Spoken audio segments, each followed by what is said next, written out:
What is good, everybody? Happy Sunday. Let's make some games.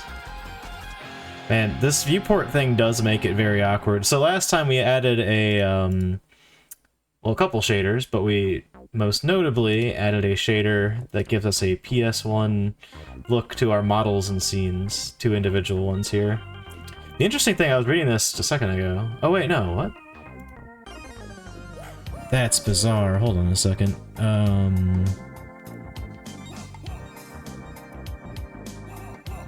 was looking at my diff because I didn't commit any of this.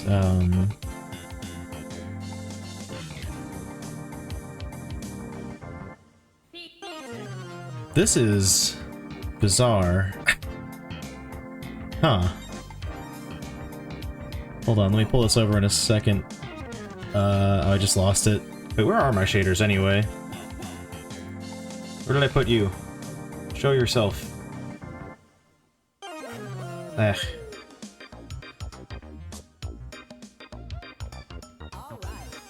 Under shaders folder, okay. Maybe I had the wrong one selected? I guess I did. There's some file in here that has like, oh yeah, PSX scene shader has like this external resource. Oh no, external resource just means like a reference to my shader. Okay, I got so confused. I thought my shader itself had like almost like a CSS file where it like references like some base header sheet.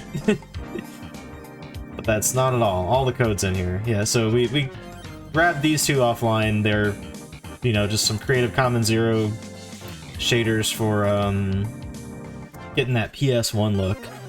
What I'd like to do tonight is kind of understand how these things work a bit better, and maybe learn a little bit more about shaders, because I like this. I like the way this looks, but I would like to dial it in to work more specifically for what I'm going for style-wise. So that's our goal for tonight, vaguely.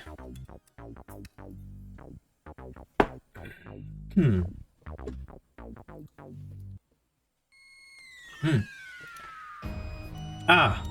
I couldn't remember if I hit start recording or not. Apparently I did, so that was unnecessary. But you know what else is unnecessary? Windows opening it on this monitor for some reason. I don't know why. I think it just picks a random monitor when you unminimize something. Sometimes. Because I've had this monitor as, like the one we're on right now, I've had this as my primary, as my secondary, doesn't matter. I have my OBS window on the other monitor. It will just come over here sometimes, no matter what. Like, I can't stop it. Okay, so I'm probably not going to be able to understand any of this, but we'll try to go through it line by line. I'm also probably going to go through, there was a secondary tutorial in the official Godot docs for shaders, like an intro to shaders, that I think I'd like to look at.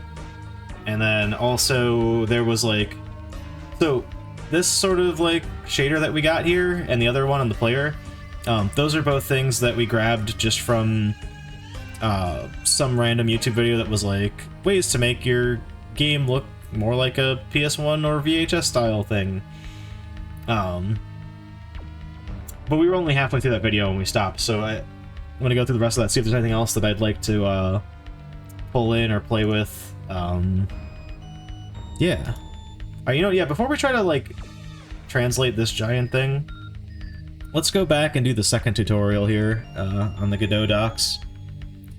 Okay. From a high level, what Godot does is give the user a bunch of parameters that can be optionally set. AO, triple S strength, RIM, etc. These parameters correspond to different complex effects: ambient occlusion, subsurface scattering. I was wondering what SSS stands for.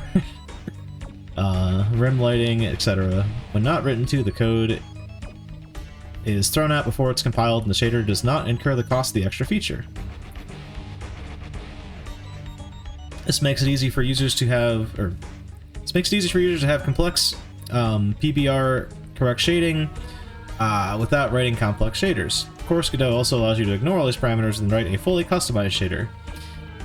For full list of parameters, see the spatial reference Spatial shader reference doc. I'm sure that's a very large list. I'm gonna peek in there. Yep, that's a pretty long list. It's cool.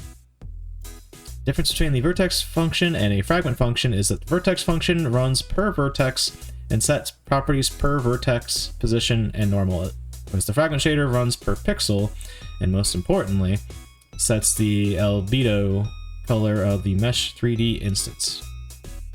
Okay. I don't know why that didn't click with me last week when we were doing this. Like, that, yeah, that makes sense.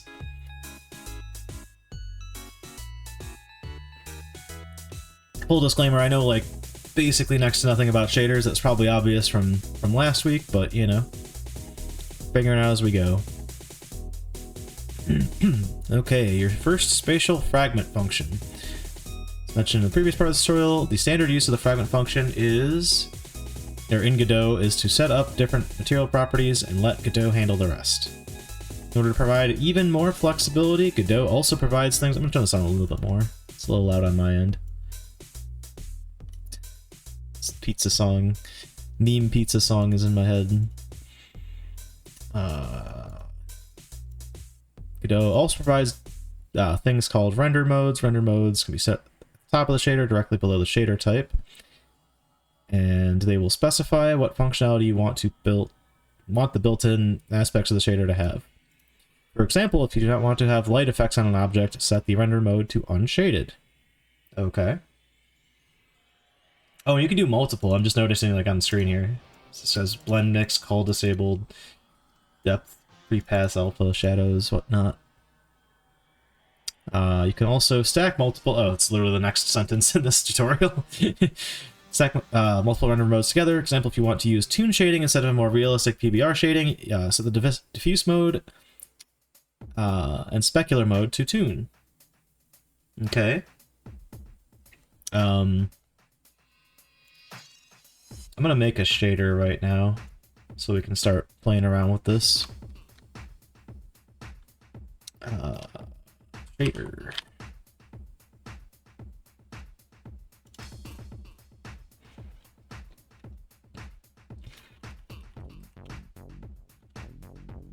Just gonna call this tutorial 2. Boom, boom, boom, boom. Right, so this is going to be a spatial one. And render mode unshaded, diffuse toon, specular toon. I think those three, the first thing may be at odds with the other two, but whatever.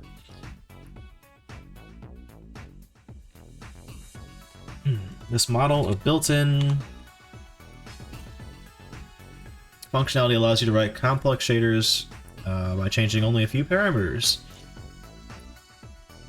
For a full list of render modes, see the spatial shader reference. Wait, both those link to the exact same spot of the same page. Weird.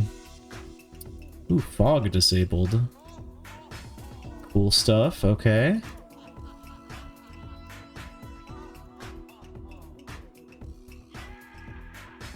This model of built-in functionality allows you to write complex custom shaders, but reading the same thing, god damn it. For now, let's set the color of the water. Oh, right, we have our noise thing. Okay, so I guess we'll go back to that.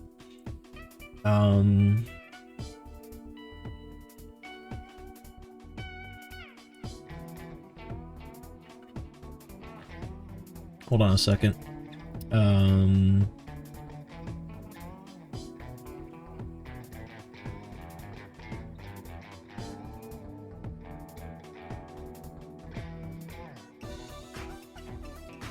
Right, so they're not two different types, like vertex versus spatial, or versus fragment. That's just a different function in the shader. Gotcha. One of which is running per vertex, and the one that's running per pixel. Got it. Okay.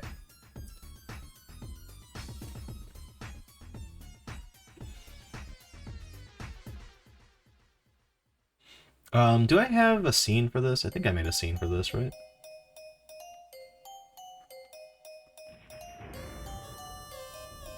Oh, it's the PSX shader test. We can toss it in here, it's fine.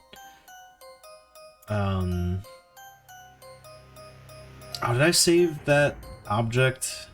Is there like a prefab for this, or do I have to like recreate it again?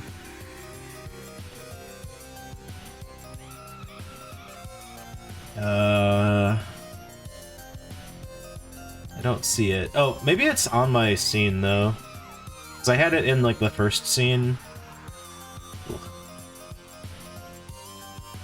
Is there an invisible thing in here somewhere? Nope. Is there a visible thing in here somewhere? No. Alright, we'll recreate it. The chance I saved it as a prefab, but I'm not seeing it in my folder over here. So, that's fine.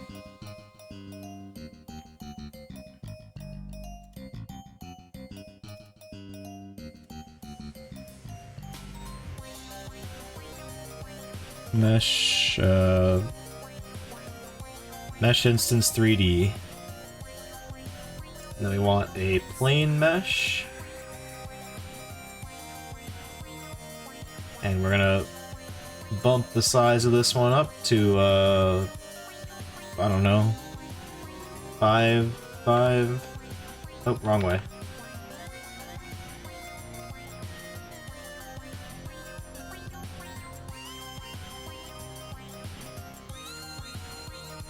I don't know. For visibility purposes, we'll put it here.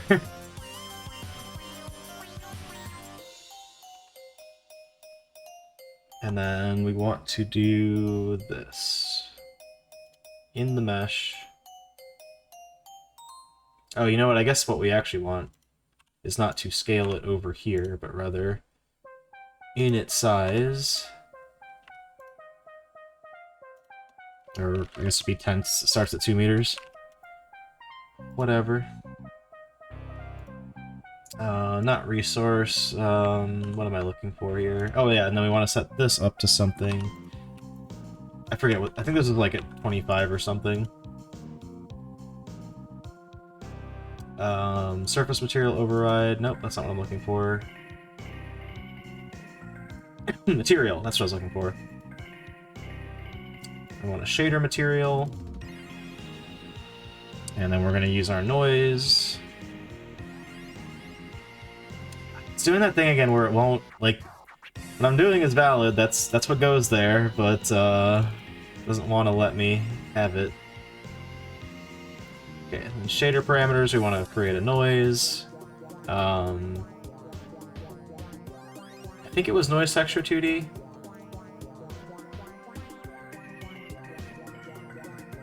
Yeah. Some fast noise light. I don't know about that. Yeah, that's fine. Yeah, whatever. Yeah.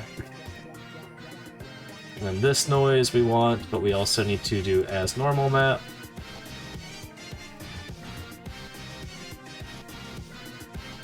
Cool, that should be good. And I forget... Maybe I should skim over things.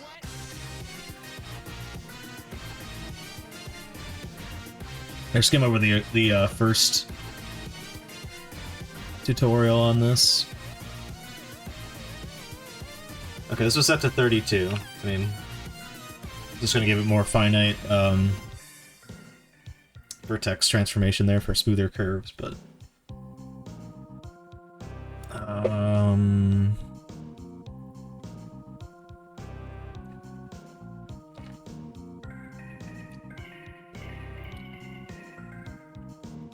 yeah, noise texture 2D.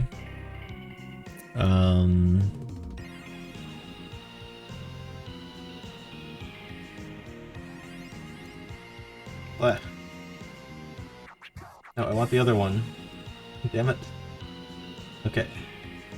Not as normal map, generate MIP maps. Normalize, 512, 512. Empty color ramp, and then noise, yeah.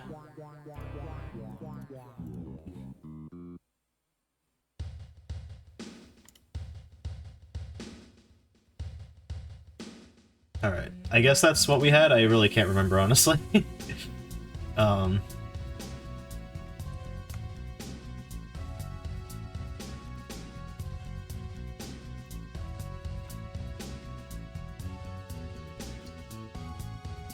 Cool.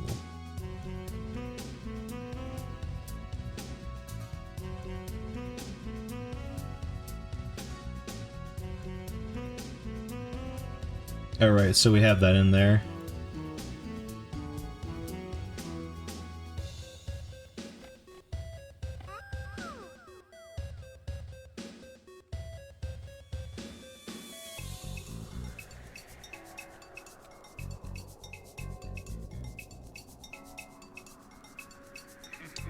Do I just have ambient light in here, or what's the deal with this? Well, anyway. Whatever. Let's move on. So in the advanced thing, right. We want to add albedo equals vec3, 0.1, 0.3, 0.5, and then that should give us a blue. Boom.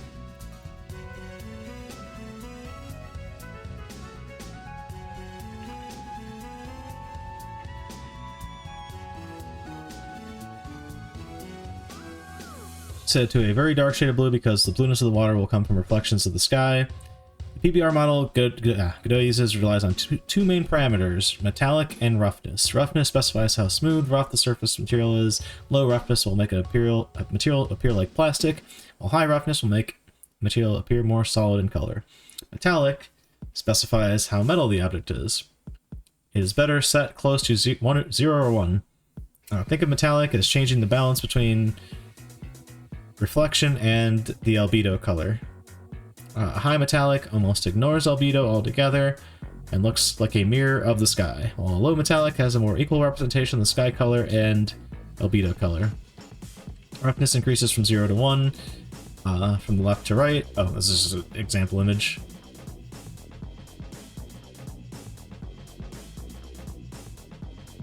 It's a good reference image, actually. It's just like, I don't know, it's just bunch of spheres in a grid. Metallic should be close to 0 or 1 for PBR shading. Originally setting it, only setting it between them for blending between materials. Okay.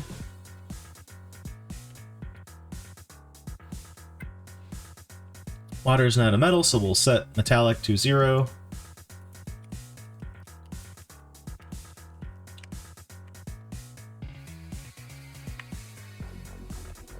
Oh, I can't spell.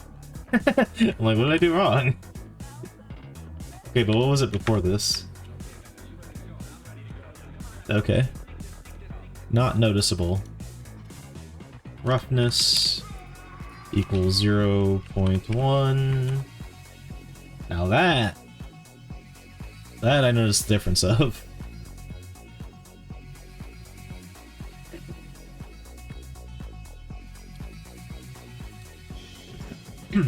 This looks so much smoother. I guess I did multiply the noise and everything. Yeah, that looks better actually at 0.5, even though I can see this seam right here. Why is that? Whatever. Man, this really looks smoothed out. I wonder if I did something weird.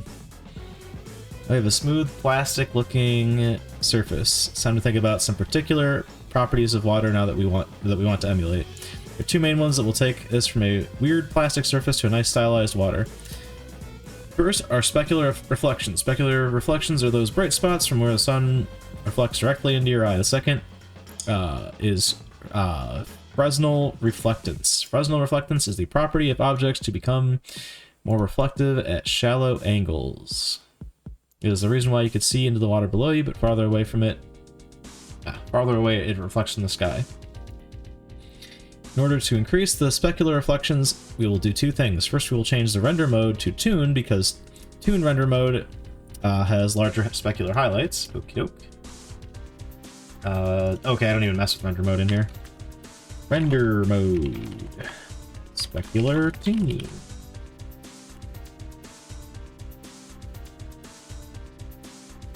What did I do wrong this time?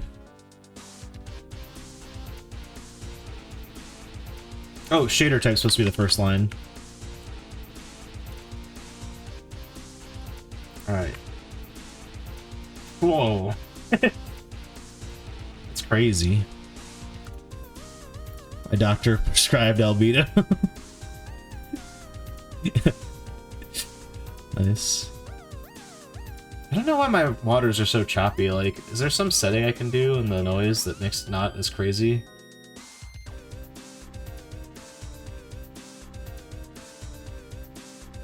I mean, it's supposed to be smooth.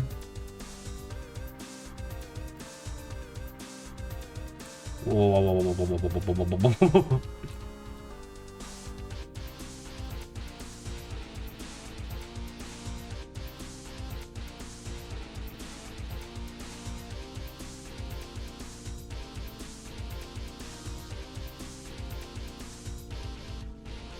Also, I wonder too if this is an issue. Like, I'm using a different noise between this and the normal map, and there's like no way they're the same thing, unless 0 counts as a seed, but I assume that means it's unseeded. But now, okay, now this should be the same noise. Yeah, okay, it looks like it is. I don't know if it was or not previously. It's hard to tell, but that definitely looks the same now. But this still is very rough in comparison to this example image they're showing me, which is certainly concerning on my end.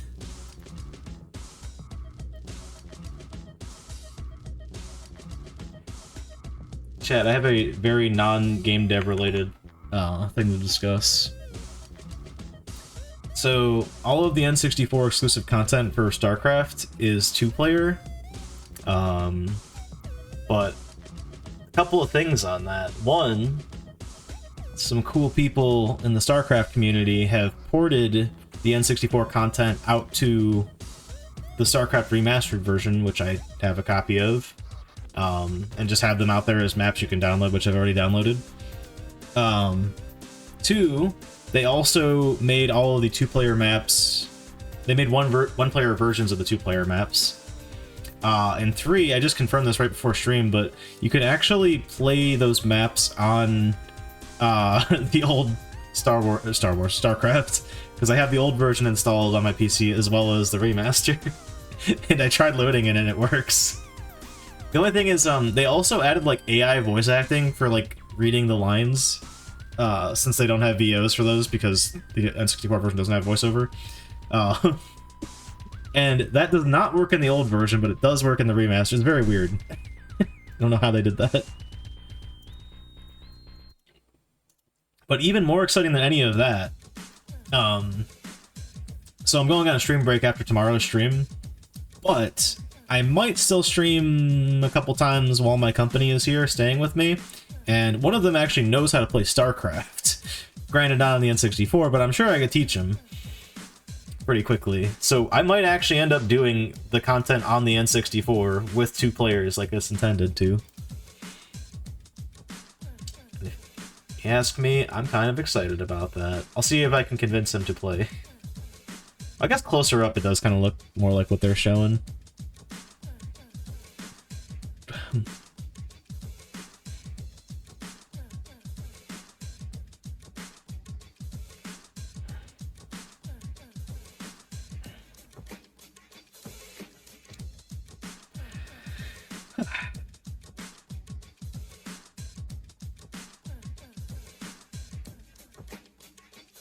What was I doing? Oh, right. Okay, so we just added the tune filter.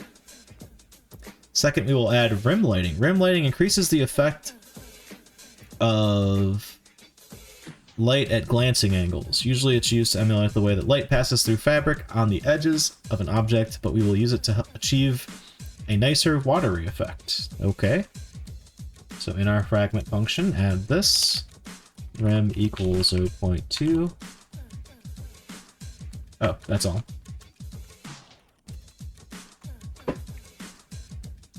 You know, this...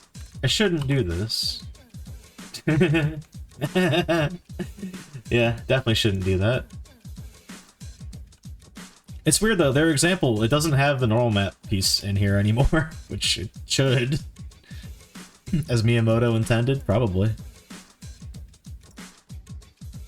wonder if Miyamoto's ever played StarCraft 64. Okay, I'm gonna do something weird. I don't know if order matters for these. This should end up the same regardless, but yeah, no, it's still the same. Mine still just looks so choppy. I don't know why. What if I go back? Whoa.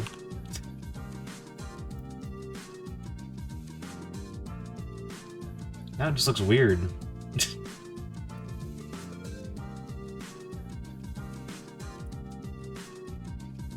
Looks like Chaos from the Sonic games. Oh wait, it's 2x2 normally, right?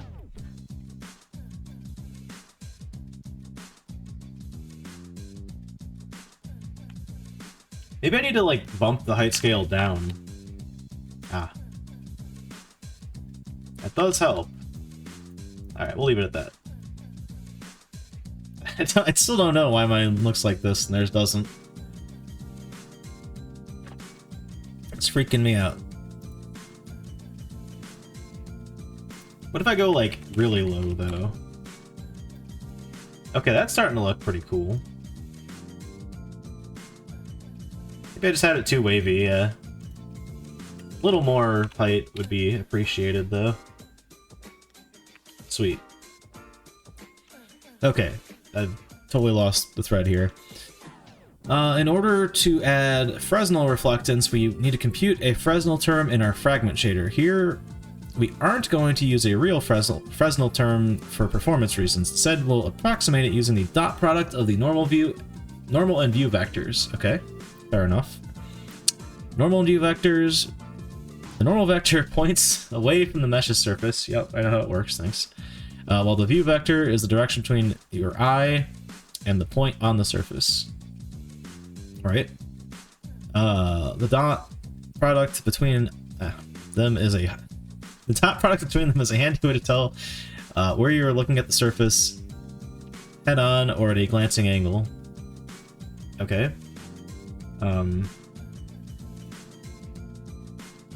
So I guess I do that in my fragment. They don't mention which one this is in, but Fresnel equals square root of 1 minus the dot product of normal and view.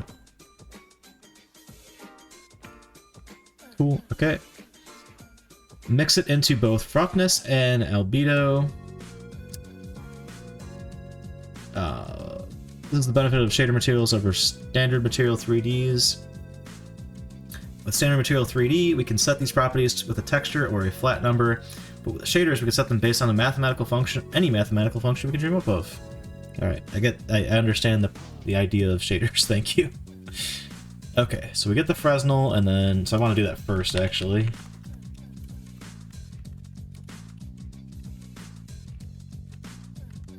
And then roughness is going to be 1 times 1 minus Fresnel, because we got to invert it. And then this is going to be... Oh, the albedo, okay, so plus 1 times the Fresnel. Or 0.1 times the Fresnel.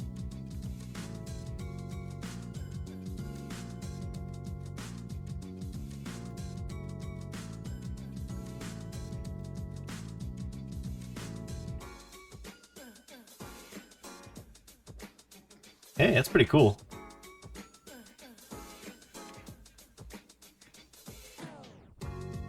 So as I get higher, like, it becomes more reflective, but when I get lower, it becomes more, like, opaque. Cool stuff.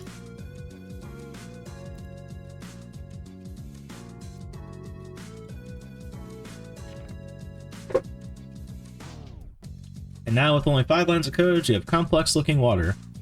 Now that we have lighting, this water is looking too bright. Let's darken it by decreasing the values of the vec through past albedo. Yep. Oh my gosh, we're really lowering it. 1/10. Hey, that actually looks kind of realistic. What the fuck? It's like magic.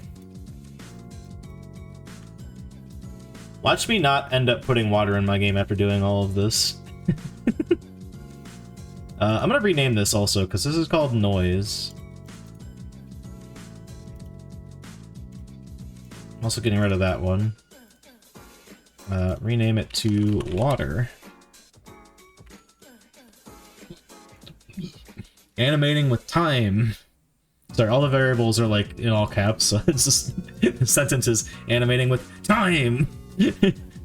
Going back to the vertex function, we can animate the waves using a built-in variable called time. Time is a built-in variable that is accessible from the vertex and fragment functions. Last tutorial we called the height. Calculate the height by reading from a height map. In this tutorial we will do the same.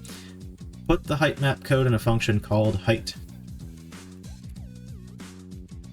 Float height vec2 position.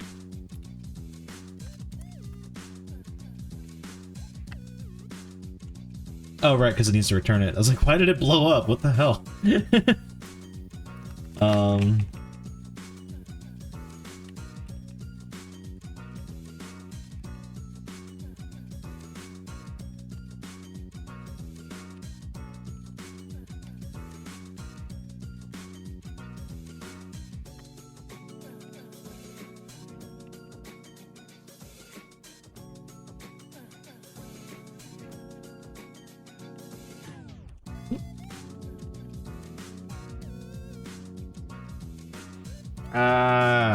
Why can't I call this?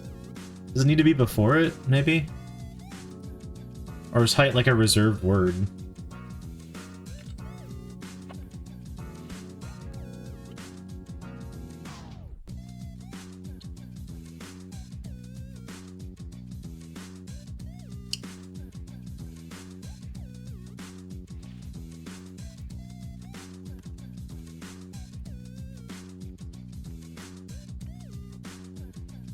Does need to be before it. God damn it. Okay, well, whatever, we fixed it. Then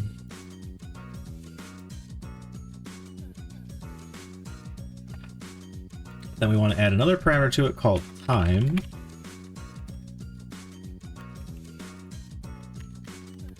Yeah, this thing compiles so fast. It's like, give me a second. I'm still typing. Don't try to compile the shader yet.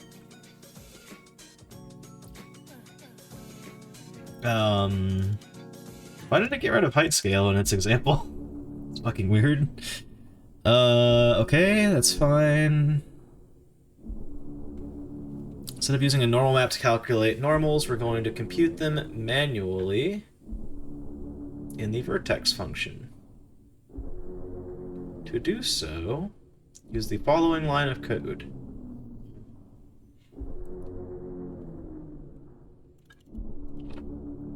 I can't read all of this in one line, so I'm gonna paste it down here. Wait, where does the normal... Where am I messing with the normal again?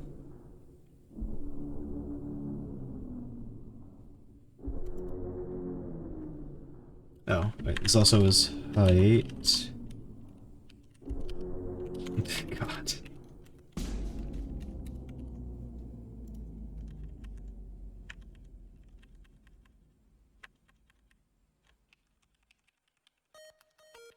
Come on, man. I don't know if this is height texture position or not.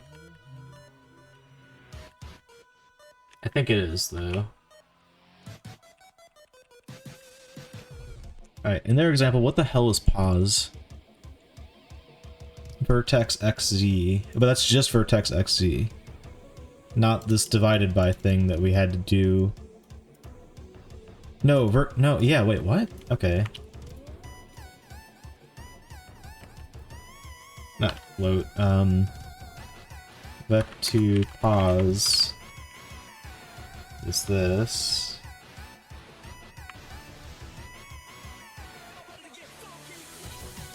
Expected a method name.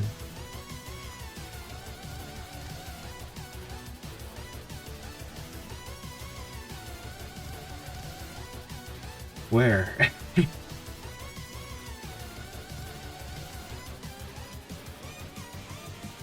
What in the fuck?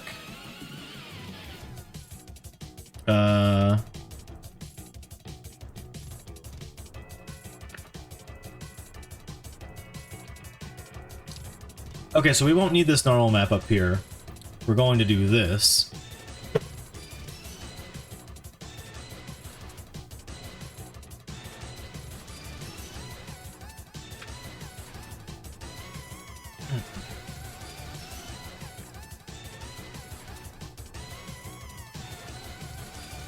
Normal is a valid thing, right? Yeah, it is. Okay. Let's see what Linus mad about. Let's do it this way.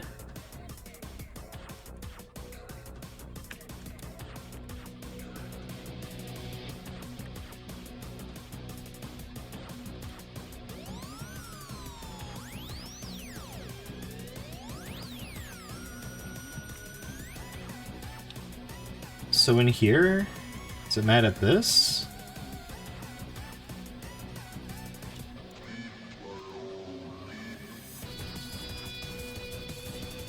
Does it no longer know what height is?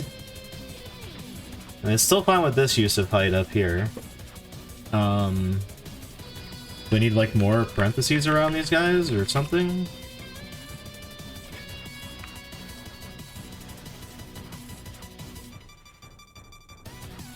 What's the matter? Oh wait, yeah, what is this? What's this extra thing here? Vec 3... height minus this... hold on.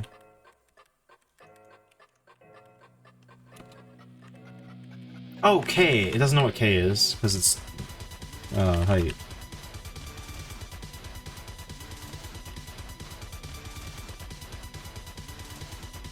Alright, I don't know what its problem is. This should be fine.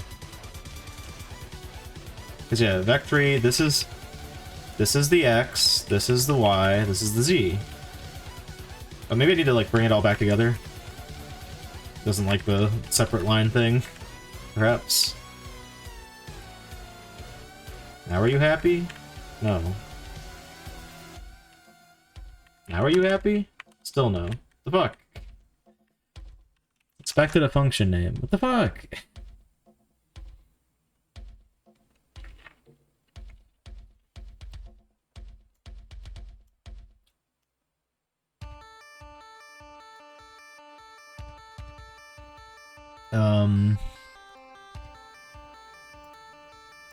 This is very odd. I don't know what's going on here.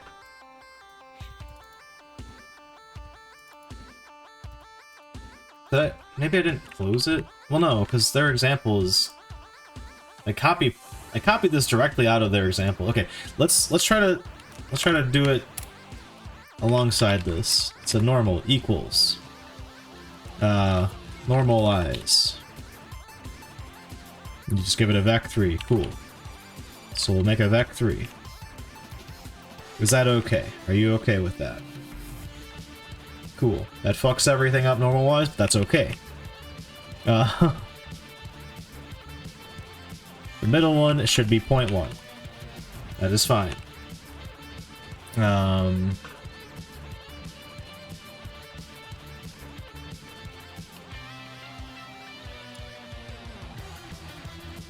Okay, let's do this individually. Not float. I want,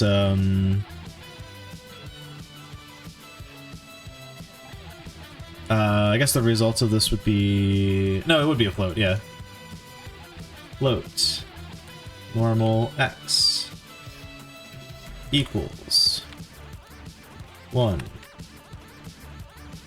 Normal x. Fine, whatever. It's fucking work.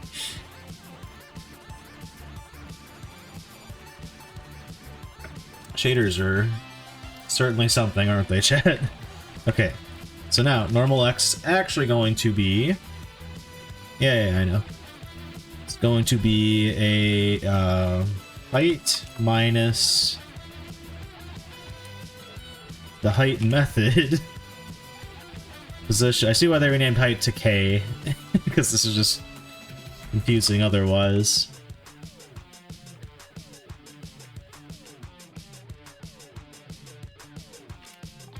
Wait, no.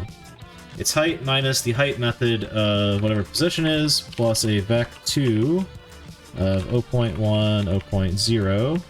And the second parameter to the height method would be time. Is that okay? Screwed something up.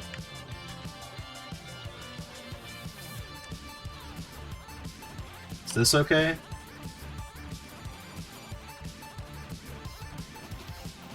Text position, what is text position? It's a vec2.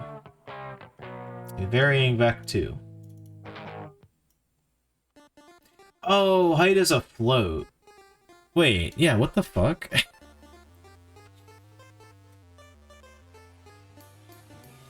Oh, after this. But pause, okay, pause is definitely a vec2 because it's just xz of that. Vec2, you can see it up there, okay. Or maybe order of operations is happening in a weird way, where it needs like this.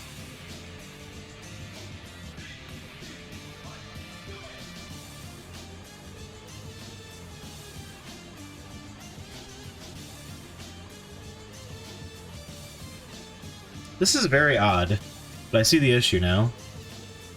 Something in this calculation it does not like. Okay, it can... Let's just break it out even further. Back to...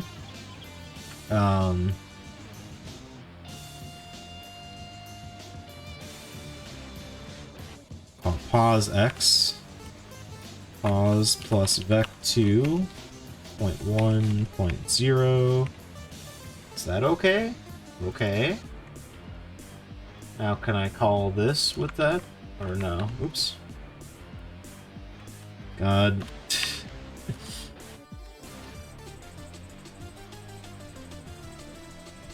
Wait, no, wait, there's this. Get that out of here.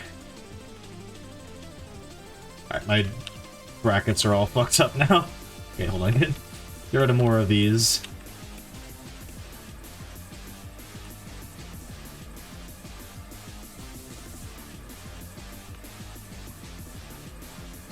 Can I...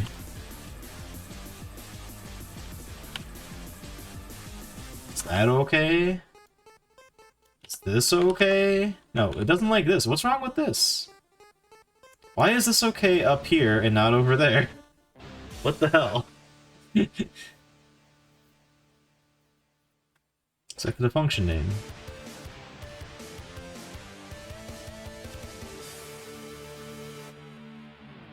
I don't understand this at all. I really don't. Alright, 1 second.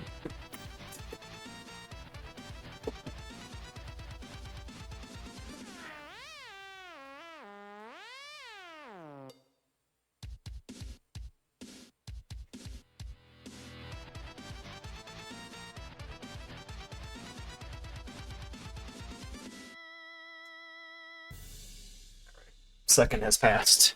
I'm back. So...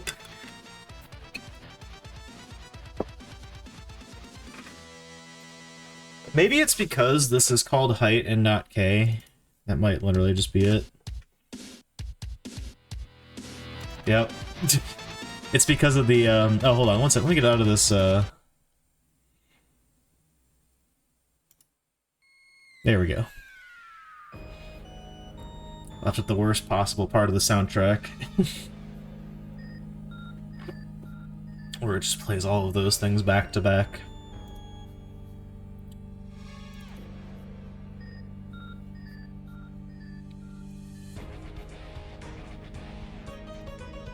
Okay, so now I need to go change this back. So it looks like calling my variable name height then overwrites the method height, which actually I might be able to, if I do this instead,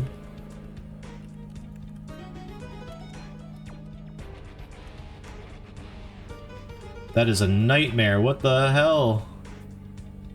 What have I done?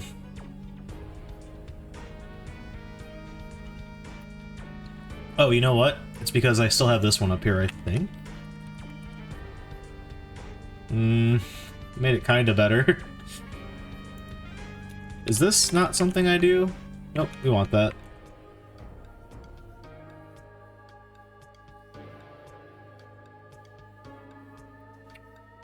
Alright, let me check with their thing really quick.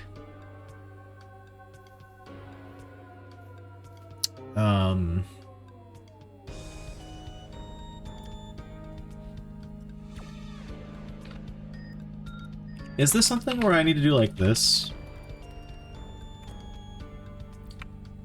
Doesn't really seem to do anything. I mean, it did something, obviously, but didn't help. Oh yeah, the other thing I wanted to check, if I do this... Okay, no, it does actually just need to be up there. It's good to know. I thought that maybe because I had my variable called height, it was like overwriting the existence of it down here, so it didn't know like what the method was. But no, that's not it at all.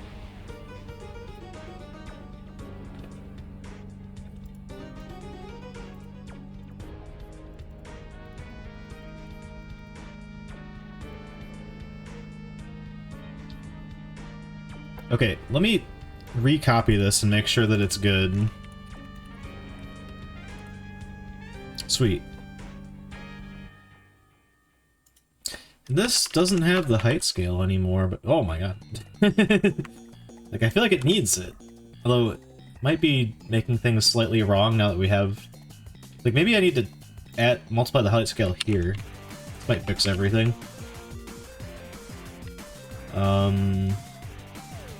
Not really. Kind of, actually, though. Okay, well, regardless, let's go into our height function.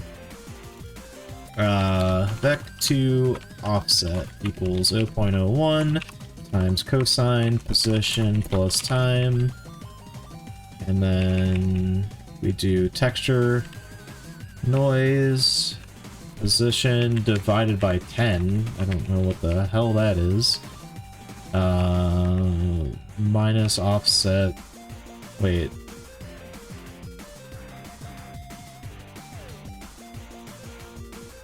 Oh, wait, no. Position divided by 10. God, this thing. Minus the offset. Dot X. It's wavy! We did it!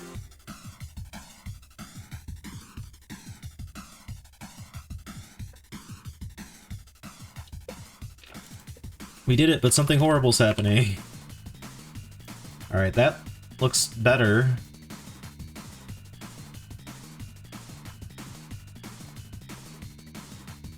What the fuck was that? What is that? What's going on over there?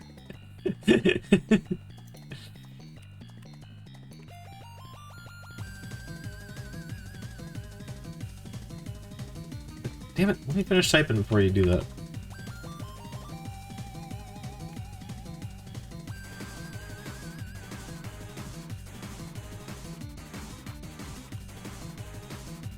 It's like,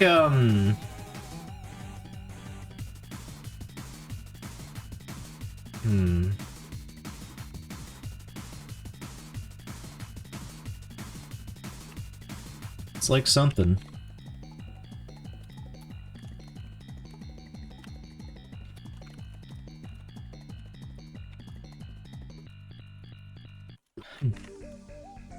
Alright, we'll leave that there. Hopefully I'll find whatever's going on with that later.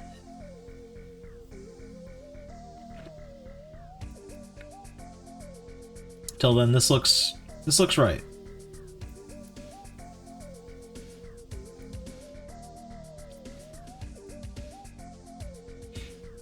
Actually looks really good.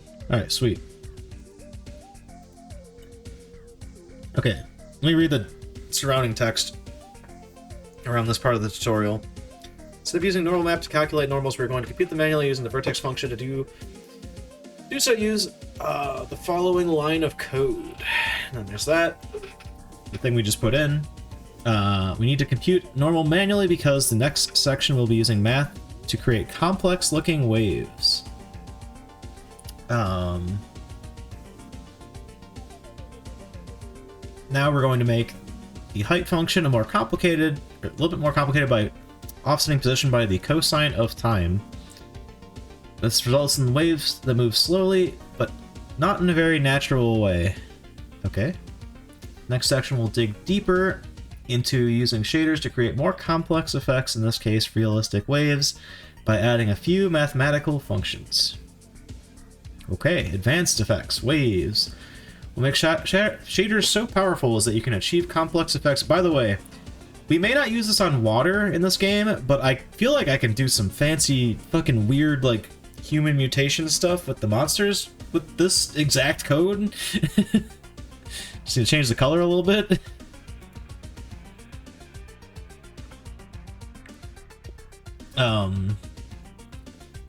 Oh, not even change the color, like get it from a texture basically, and then we can read like have a texture, like have some morphing on like arms and stuff.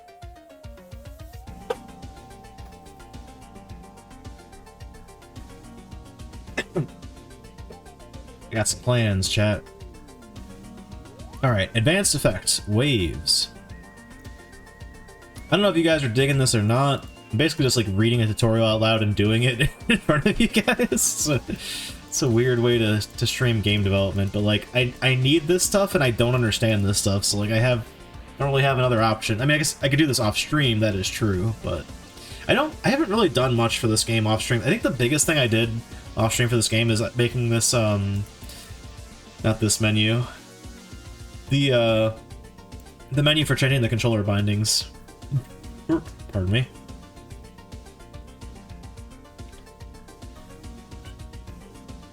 Alright. What makes shaders so powerful is that you can achieve complex effects using math. That's the power of math, people. To illustrate this, we're going to use... we're going to take waves to the next level by modifying height function and using a new function called wave. I've not watched Star Trek Discovery, but my parents watch like well, they just finished watching like every single series of Star Trek. And they have like a lot of mixed feelings on Discovery, and I enjoy hearing them explain their thoughts on it to me. Because I've also heard a lot of like internet critique of Discovery specifically. And most of Picard. Apparently the third season of Picard's pretty good. I'd be interested in that. I was interested when they announced it, but I don't... Fuck getting another, like, streaming service. I don't want CBS All Access. That's the main reason I haven't watched that. But also, apparently the first season's really messy. And I don't know about the second one, but people seem to like the third one, so maybe I'll find some way to watch that legally. Hold on, I'm sure you could probably, like, buy that up, like, Amazon or something, right? Star Trek Picard. Yeah, it's on. Oh, they have a physical release. Interesting. I'd do that. Whatever. Fuck it. Oh, it's on Prime Video also. You can buy it. It's not sponsored. I'm just rambling on random things. Speaking of Prime Video, chat, I am caught up on The Boys. I am not going to say a single thing further than that. I don't want to spoil it for anybody. I know, like, it's not even...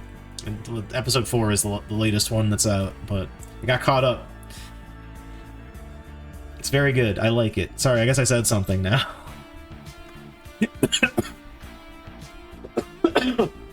Pardon me. Ain't no rules to a game dev stream? Hell yeah, I like that attitude. Oh, alright, advanced waves. Wave has one parameter, position, which is the same as height. We're going to call wave multiple times in height, in order to fake the wave, the way the wavy waves... Fake the way waves look. It looks really bad when I'm looking at it from a distance now, actually. I think we lost the, like, spectral stuff I put in here. I hope... Okay, if there's an example, I hope they have, like, they're only giving me snippets. I hope they have, like, the full shader code at the bottom of this, because I'll look at that and see if I missed anything. I think I might have. Or I turned something off I wasn't supposed to. Literally the Homer Simpson meme of, like, why doesn't mine look like that right now? Because they have screenshots in this thing. It doesn't look fantastic, but it does look better than mine. Not that I hate the way this looks, and given that I'm going to use it for not water purposes, I think I'll be fine, but, you know. Not even liquid purposes in general. It's creepy effects.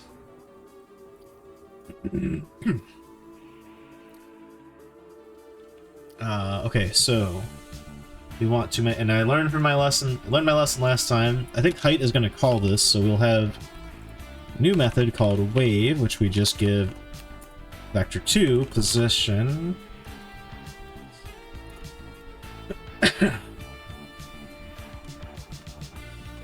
I think when I get back from my break in which I may or may not be streaming anyway, I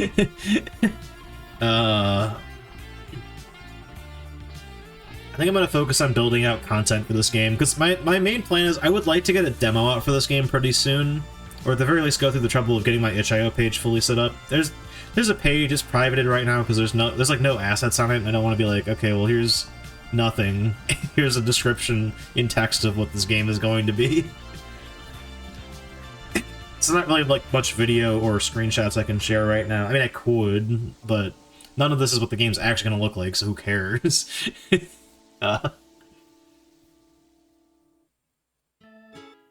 But yeah.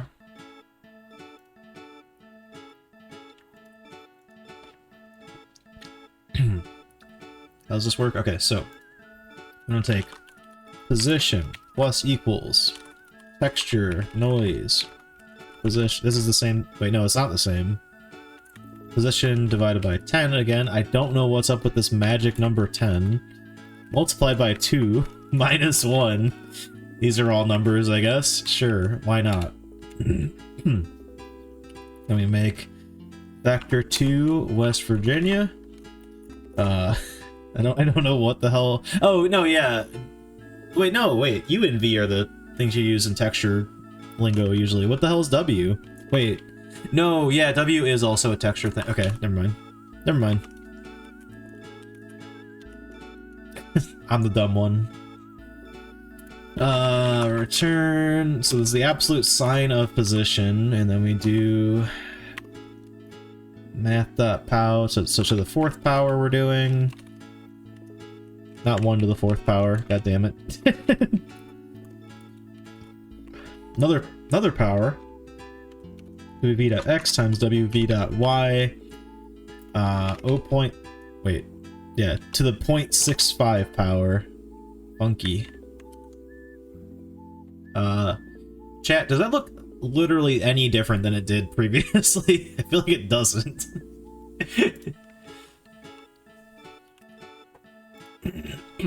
Also, this will look the same no matter how big I make it, so fuck it.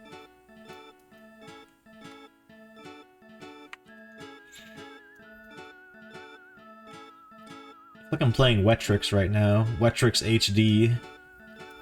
Wetrix XD.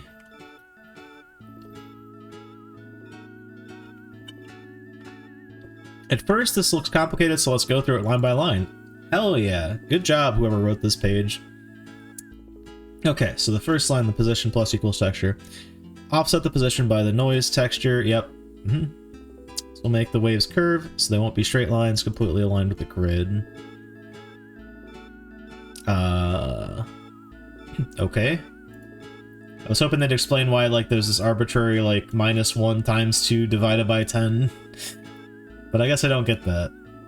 Fine. What if I don't divide by 10 here? Wait, this won't do anything, because we're not calling it. Damn it. Alright. Next, define a wave-like function using sine and position. Normally, sine waves are very round. We use absolute to give them a sharp ridge and constrain them to the 0 and 1 range. Then we subtract it by 1 to put the peak on top. Okay, that makes sense.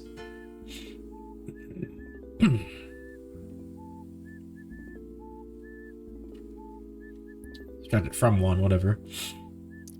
That sneeze. Ugh. Really got me.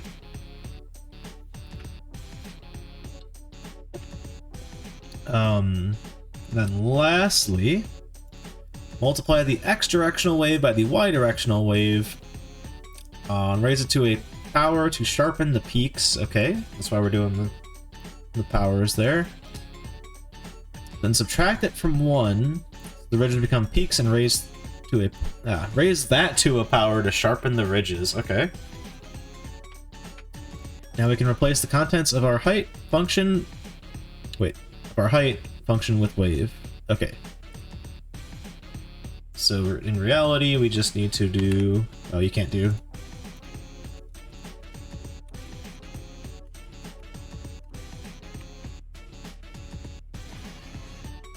Well then what the hell, what is time used for then? Wait, but then, yeah, that gets rid of the movement. Using this, you get this. The shape of the sine wave is too obvious. Spread the waves out by... by scaling position. Okay.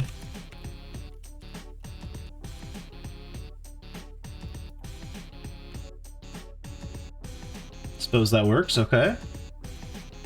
How do I get time back in the mix here? This looks much better. Hey, my thing actually looks vaguely close to what theirs does for once. Neato. We can do even better if we layer multiple waves on top of each other at varying frequencies and amplitudes. What this means is we're going to scale position for each one and make the waves thinner or wider their frequency. And then we're going to multiply that out to make them shorter or taller, their amplitude. Here's an example of how you could layer 4 waves into nicer looking waves.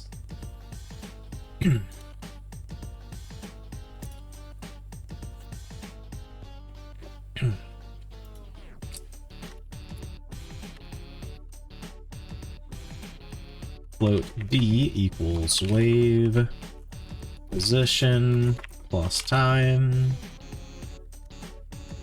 times 0.4 times 0.3. Am I missing something? Oh no, yeah, it's outside of the wave function. Okay, I'm like, wait, why would I? Also, I did that wrong.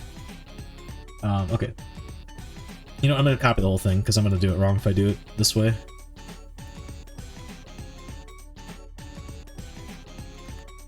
Ah, why is their spacing different? In fact, actually, I'm using tabs this whole time, so... Oh, and then return D. Return the D. Hell yeah. That actually looks really good. What the fuck? It actually looks... Well, okay, it looks better than their example in a cartoonish way. For more information about spatial shape... That's it. Hold on. Oh, no, never mind. Note that we add time... Wait. Add time to 2 and subtract it from the other 2. This makes the waves move in different directions, creating a complex effect. Also note that the amplitudes, number the result is multiplied by, all add up to 1. Oh yeah, look at that. This keeps the range within 0 to 1. Oh, okay. Cool. This code you should have more complex looking waves like you, and all you had to do was add a bit of math. Okay, so the one thing I'm thinking about now is like using this for like a weird effect on a character is this works on a flat surface. This does not work on we already know it doesn't work on complicated surfaces. I can prove it right now. Here, let's add another mesh. Duplicate. This might not work. I'm gonna try it though. Hey, over. How do I change the mesh type easily? I guess like this. Yeah, that erases everything. That's what I thought. Okay, whatever, that's fine. Shouldn't take but a moment. Pardon me. Material, new shader material. Actually, wait, fuck, hold on. How do I like... I could save this somehow, right? Yeah, save as... Not in debug scenes, materials.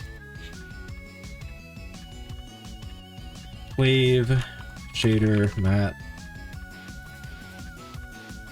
Bada bing, bada boom. Reset this material. Where is my materials folder, chat? Nope. There it is.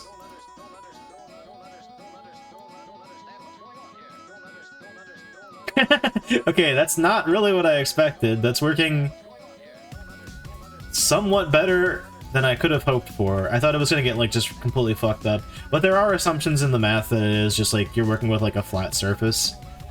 That is kind of cool, actually. Didn't expect that to actually kind of work. Alright, you two go over here.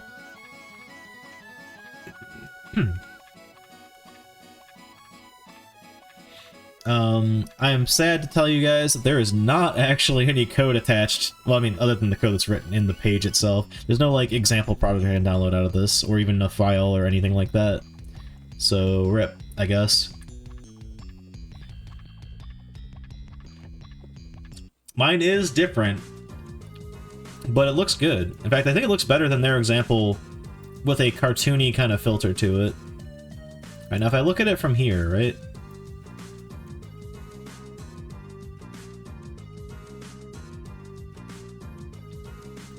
Can't do that. I put this down here. Bro. There, it's slightly flooded. Perfect. One last thing I want to do. We need to give it like a default. Like, let's parameterize the color because I'm gonna use this probably. Looks great for a big water bubble. Yeah, right. Like, I didn't think that would work at all. How do we get this to be blue?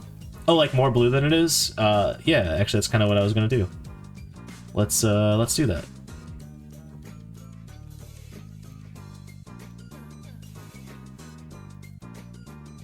Where'd my other guy go? Oh, fuck. There it is. There it is. Oh. Probably shouldn't have put that behind the camera, but whatever, who cares?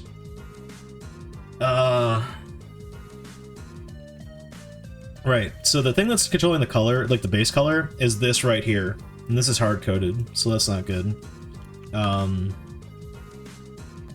We need a uniform, which is basically a variable that we can pass in. I believe there is a way I can add like a hint. Let me just Google this. Godot. Uniform color. There we go. Godot shader uniform color. There we go.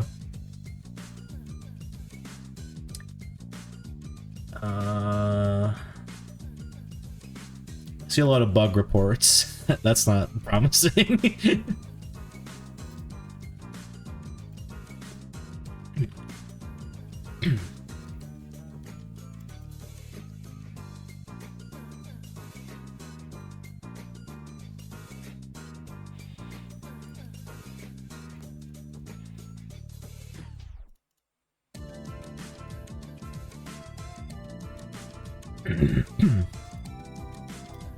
Okay, here we go. I got it. Okay, so uniform vec 4.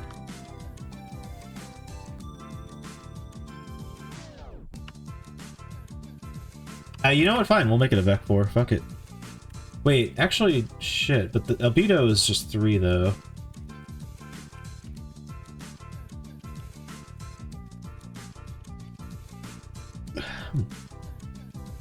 Wait, not source color.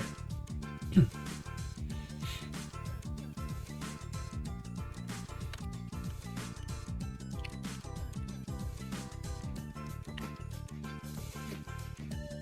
don't know what that means.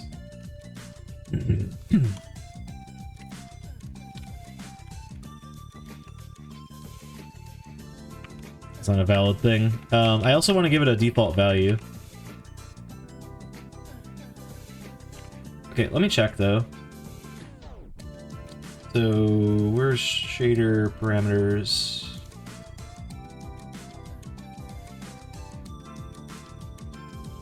Oh, color. Ah, that's good. That is what I wanted. However, I need to set it to something. Does that work? It works. Yes.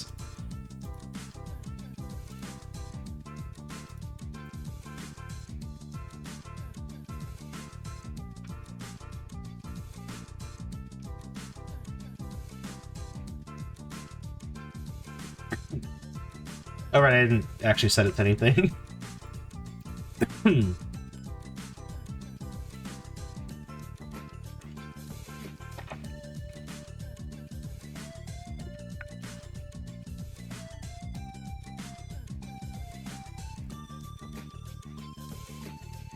Um...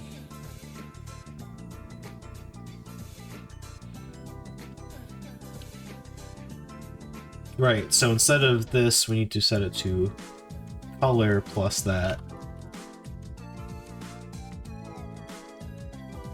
It did change, didn't it? Whoa. What? What the fuck is happening right now?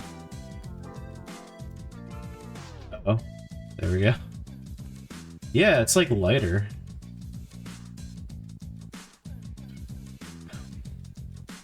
Okay, hold on. I'm gonna do this really quick. RGB to hex.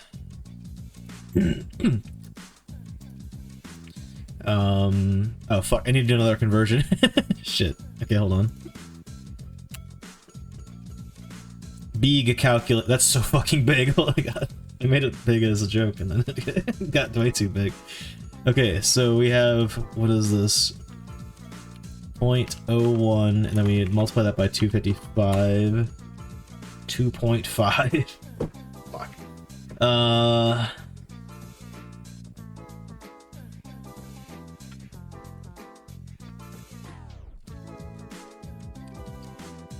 Scratch that. Flip it. Hex to RGB.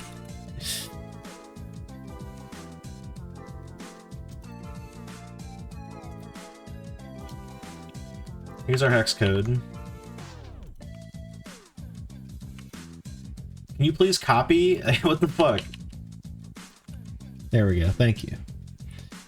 That's gonna be 3813. And yeah, no, that is. Oh, you know what? It probably is. That wouldn't make any sense though, because so the albedo is between 0 and 1, not 0 and 255. I don't think it would be rounding, but that kind of seems like what's happening somehow. To be fair, when I googled like how to hint at a color on shaders for Godot, one of the first posts was a forum post of someone complaining that they don't actually set them the right color. So I guess maybe that is just a Godot bug. But yeah, anyway,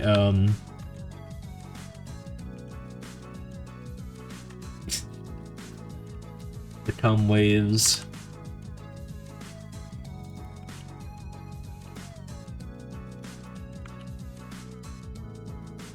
It's like definitively darker. It's so weird. Alright, let's double it all then. I don't know.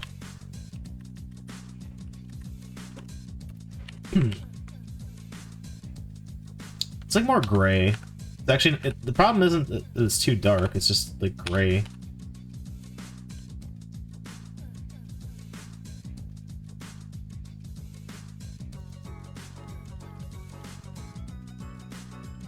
So maybe double the blue.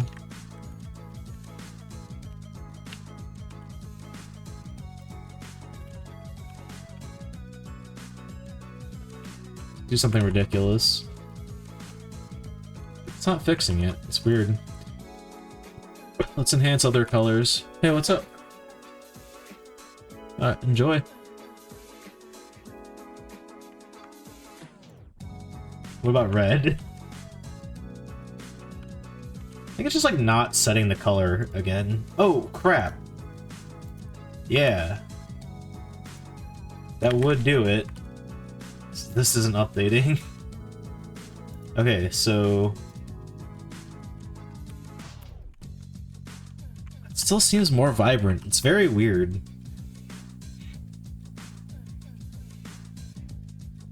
Maybe even more? Now it's like weird blue.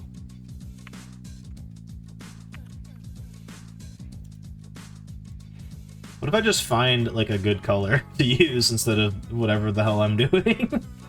There we go. Much better. Alright.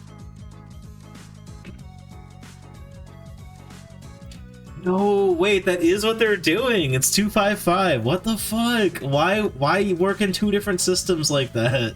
That sucks.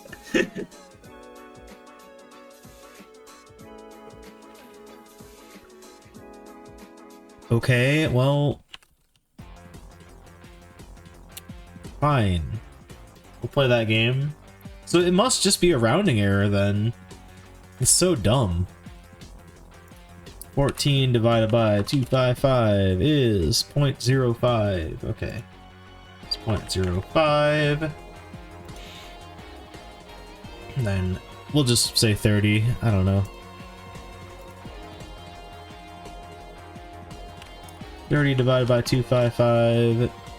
It's going to be 0.11. And lastly, 70 divided by 255 is going to be 0.27.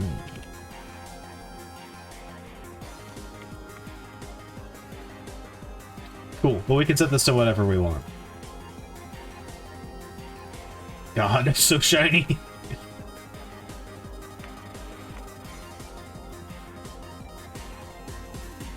There we go.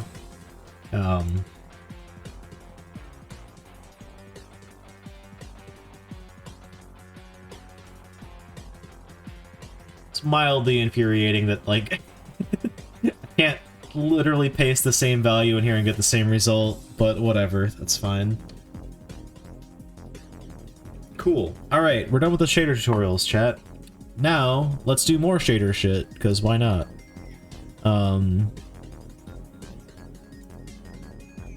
Okay, got that. Done with this. Yep, done with that, done with that.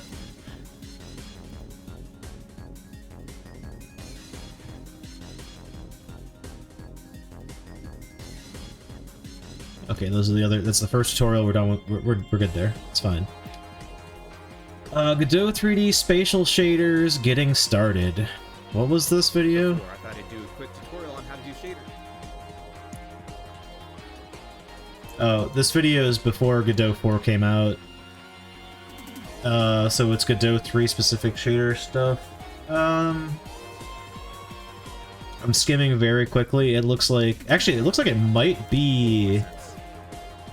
No, okay, it's not the same thing. Since the colors are uniform values, they can be set externally by a script. No. Good tutorial, but I think the documentation kind of covered a lot of this, so I think we're good. Alright. Pixel art effect in Godot, the ultimate tutorial. Step 1.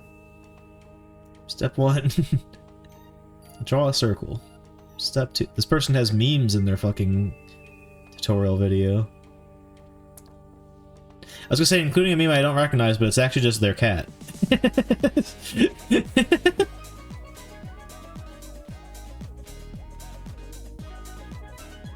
Okay, so this is in fact 3D, like, pixel art. Pixel effect stuff type, whatnot.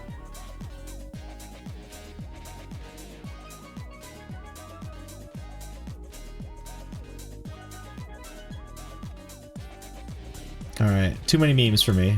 I'm closing this tab. Oh, I also have a script for a gamma correction setup thingy, which is pretty cool. Let's go back to how to achieve PS1 and VHS style graphics in Godot. Chat, we're deving the whole stream tonight, but it might not be all Goon's House of Doom. I'm trying to decide whether I should screw around with the StarCraft map editor.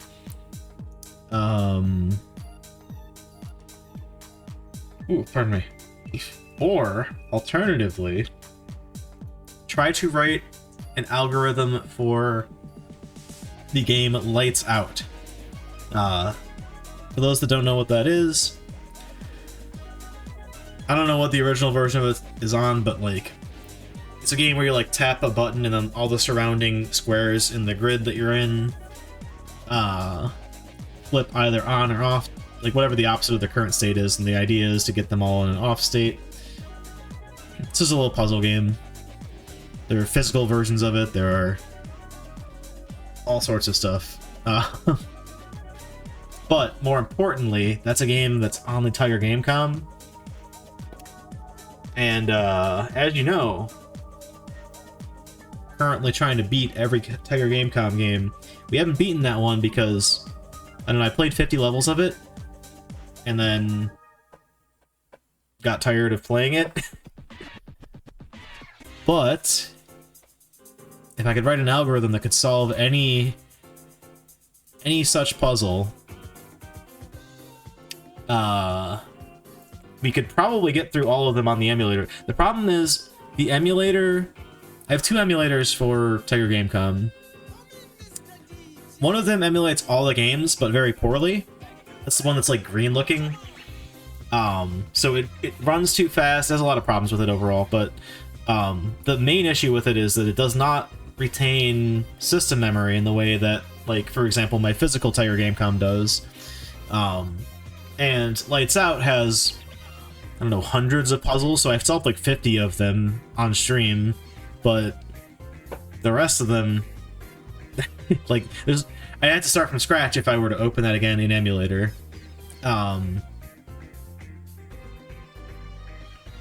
So I've been playing the physical version and I'm making my way through it, but like,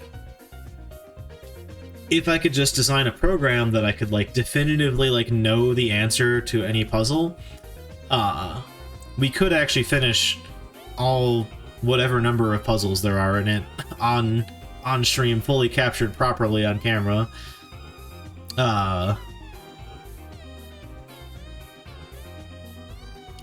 So I'm thinking about doing that. By the way, I'm watching a video right now while I'm jabbing about this, or gabbing about this.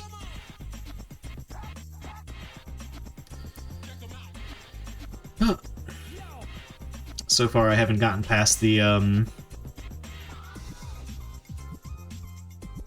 stuff we've already done.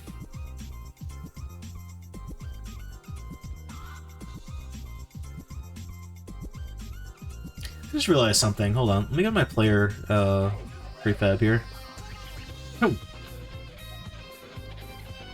Oh, okay, that does take an image. Gotcha. It's just called albedo for some reason, which is mildly confusing. Oh yeah, we should go through these shaders and see if I can understand them now.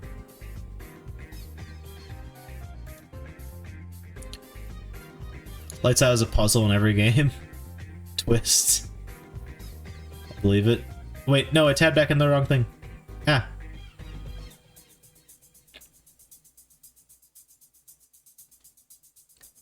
Looking at the player, where's their model? This guy? No, it's collision shape. This guy. Yeah. Gosh. I'm sneezing so much tonight, chat. Whew.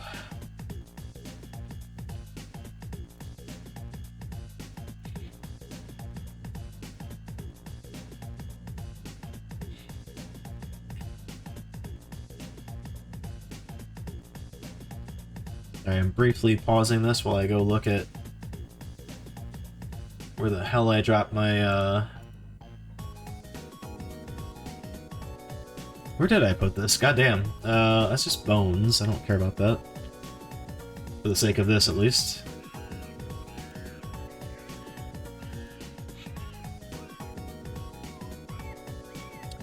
How did I do this? What the fuck?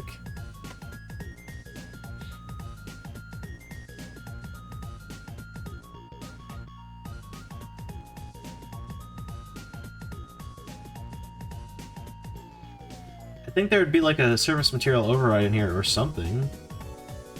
Or something here if failing that. Oh, there we go. Kind of. What? Where's the shader stuff? It's just a material. Show yourself. Not what I wanted, actually. Standard material 3D. No, so that is just a standard material, which is not good. Damn it, how did I do this? Because our player is set up like they jiggle. Pardon me.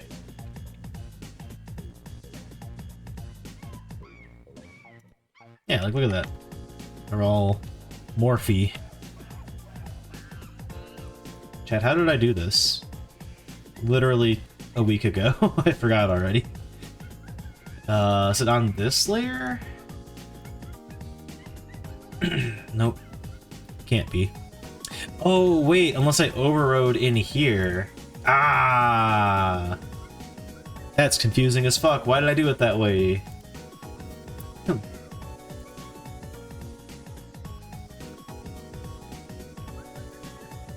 Right, so I could give this dude a texture here, and it would just apply it, because this parameter is yeah, PS1 model shader. So we have albedo. Yeah, and it just grabs whatever the texture is at that position. Cool. Okay, that's fine. Shit. God. Pardon me, chat. If I change the resolution to 3...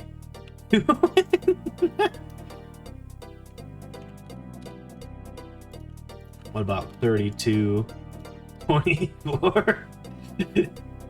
Amazing.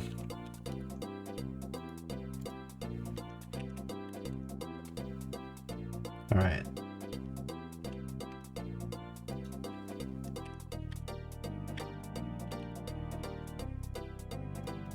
I made him like chunkier. What the fuck? Yeah, okay, so this affine mapping, apparently you use that if it's like too stretched out. I hope I okay, I did pause the video. Thank goodness. Okay, so this part's about CRT shading. I don't care about that actually. Oh, you know what? Okay, that's why I didn't do part of this video. It's because they have stuff for like making it look like a CRT and stuff making it look like a VHS. But I just took the filter that makes it look like a PS1, which is the aesthetic I'm aiming more towards. It's pretty cool though. Honestly, like this is probably good to watch because I could, yeah, because you could do it on a layer specifically. Good. Okay, yeah. Like if I wanted like a CRT television in my game, right? This shader would be useful for that. I don't think I downloaded the shader. Let me grab that.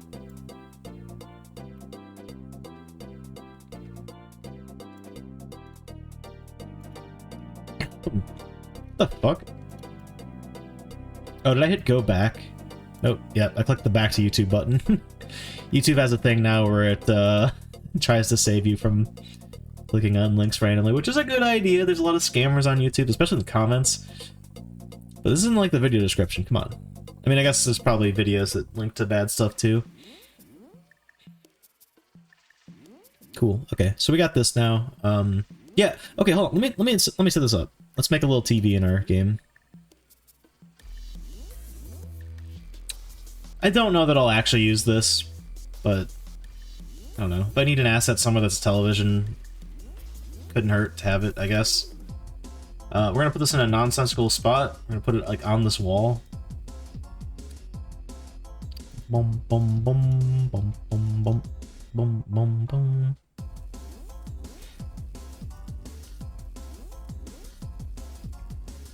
Why does it want to keep making 2D meshes? Stop it.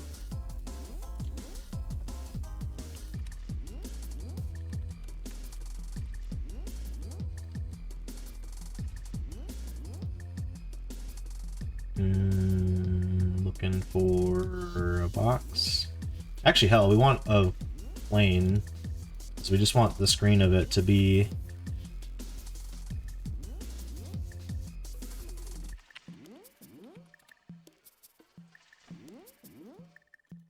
We'll make a whole thing. This is very dumb to do it this way, but we'll do it this way.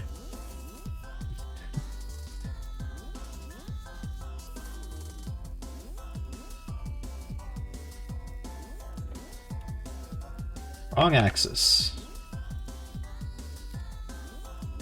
Also wrong axis. There we go. Third time's the charm. Man, I wish I could scroll in not that far.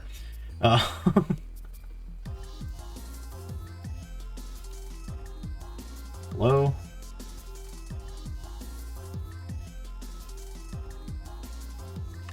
You know, it's going to be slightly large, just so I can... Because we have the fixed camera angles, I can't see it up close, so I guess I'll just need to make it kind of big.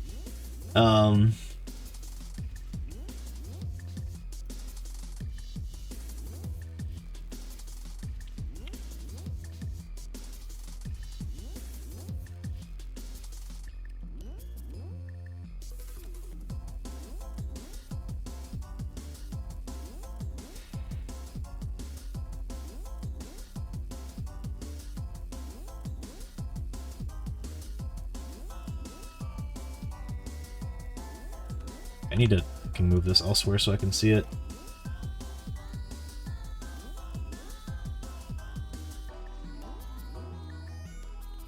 Do I have like grid movement on or something?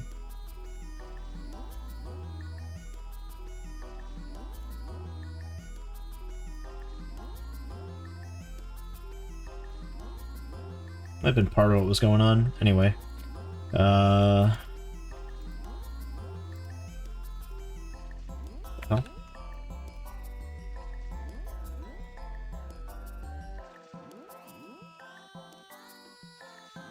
Ah!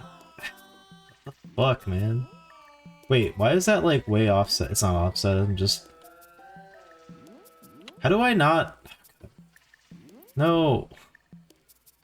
How do I adjust this at not insane intervals? What the fuck? I just wanna get up close. Chad, help. How do I do this? Wait, now this is snapping to grid. Why? I just turned snap off. Why did you turn it back on?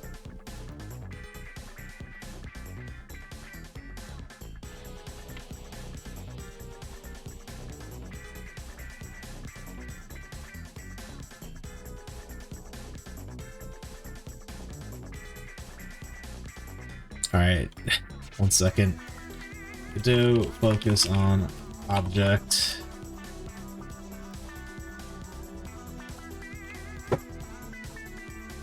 Oh, ActWorks, fuck.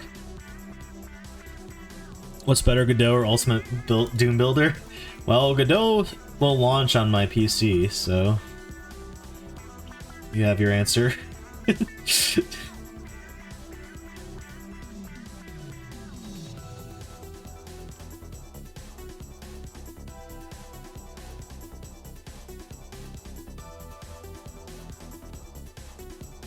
That'll work, okay. Cool. Oh yeah, materials.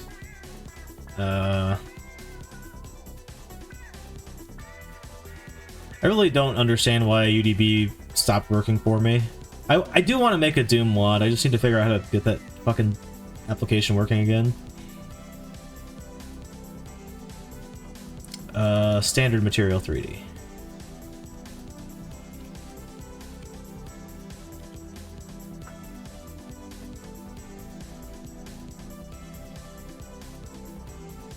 Bloop.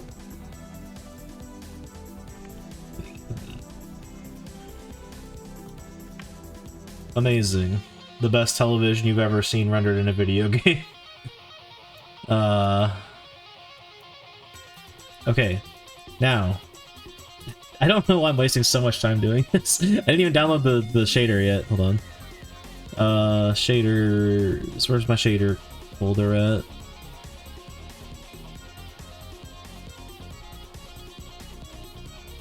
Scripts. Shaders. Shader. CRT. What is this called? This is called... Oh, either, I guess. We'll call it CRT.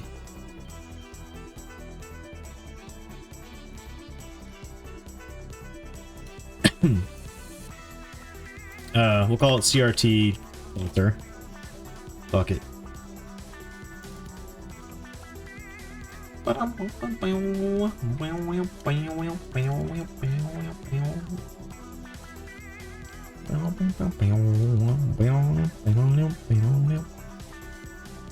I do like a lot of the things in UDB. I can't believe it like broke after that one time I used it on stream.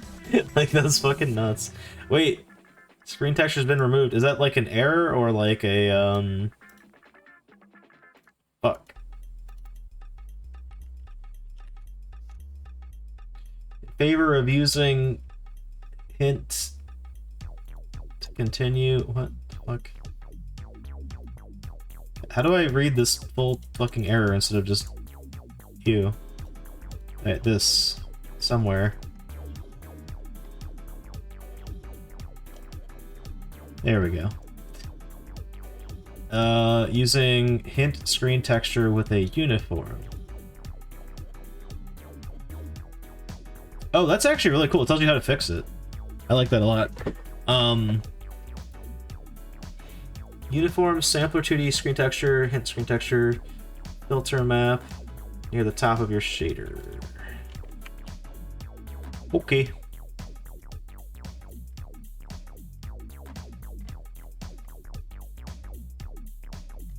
Jesus Christ, there's a lot of stuff in here.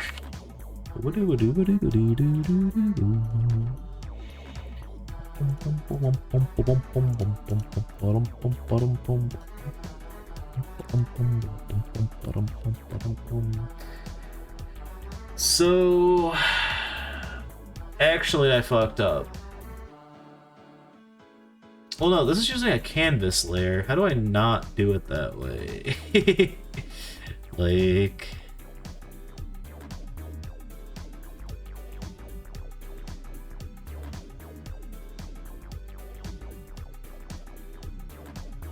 the fuck?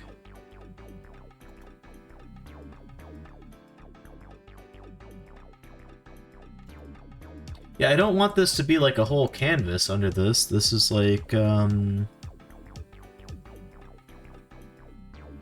maybe that's not how this shader works at all. Like, maybe I can't put it on something and just on like a random object.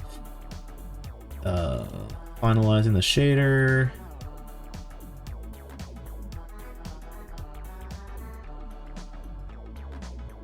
Yeah.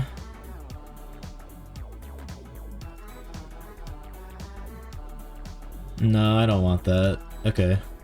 So this shader is specifically just for the whole camera, not I can't put it on a surface or anything like that. At least seemingly from the way they show in the tutorial here. Okay, well whatever, that's fine. So let's prove that. Oh my god, how many lines is this? Maybe we won't prove that. Holy fuck. 231. I'm not going to go through all that code for a shader I'm not going to end up using anyway. But I am curious about these ones and how they work, and they're a lot shorter also, so let's go through it. So for our model, right? This is just the thing that makes our guy jiggly.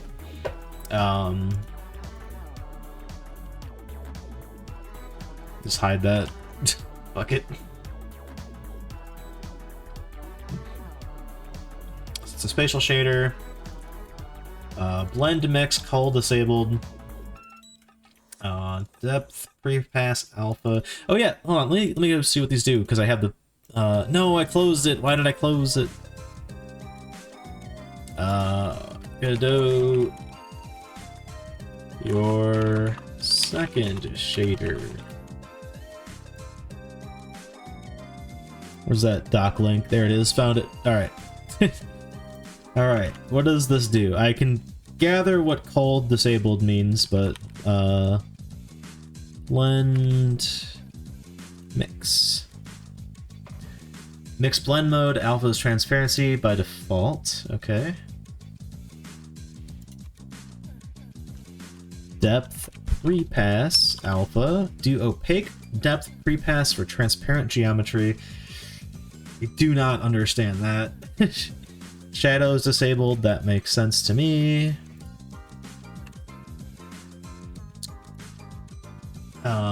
Specular disabled, yep, that also makes sense, just no specular.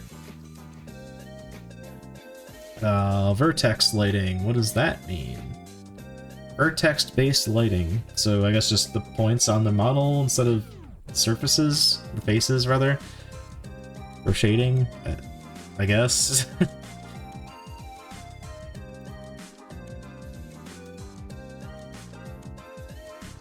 Oh yeah, so affine mapping. If it's on position equals snap position, which is snapped position, projection matrix, model view matrix. Okay, hold on. What is, I think I know what these things are, but let me check. The docs. Model space for the transform, okay. Use if possible. What is the projection matrix then? View space. View space to clip space transform. I think I get that. Not sure actually.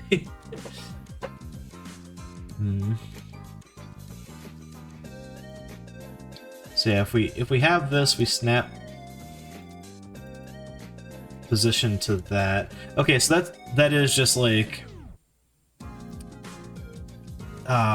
just grabbing like a flatter map of it, I guess, to stretch it out, or not stretch it out, because this is use this when it's like the texture's getting like weirdly stretched out for flat surfaces. Color base is this. Texture color is that. Yep. Simple enough. Oh, there's a nope, never mind, that's not a parameter. What the hell? What is color then?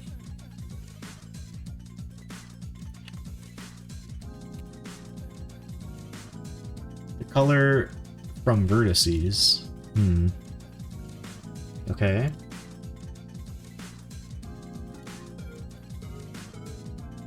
So it's oh, I think that might be like, okay, if it's grabbing like the color per vertex, it might be just like compressing like the color overall by multiplying it by what the texture actually is at that point. Get you that fuzzy look, maybe. Yeah, actually that kind of makes sense. Okay, yeah. Then likewise the alpha, same calculation. The alpha scissor threshold. That certainly is a variable name. What the fuck does that do? If written to, values below a certain amount of alpha are discarded. Okay, so that's like a clamp for like, but what are we setting that to?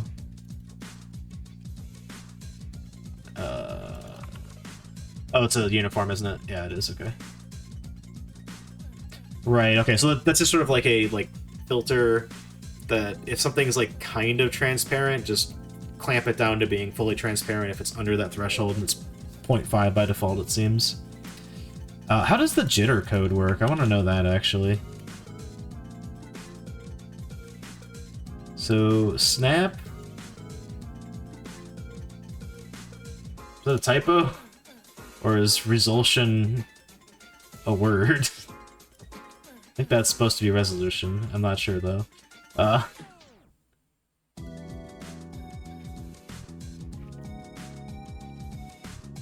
Right, so you take the jitter, or 1 minus the jitter times the resolution. I'm surprised time isn't a factor in this.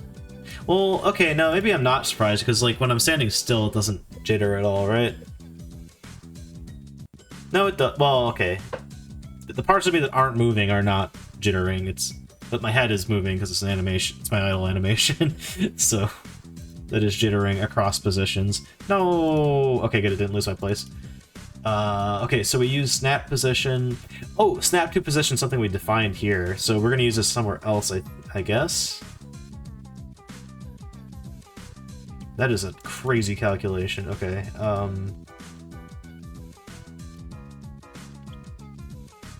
Not sure what base position W is. Oh, it's what you pass into this.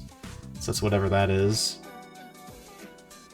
So for example, in the vertex shader. Okay, so we use snap position either way. Affine mapping just divides it by the absolute of W. looking in here to see what position actually represents, because I want to know what the W is in that.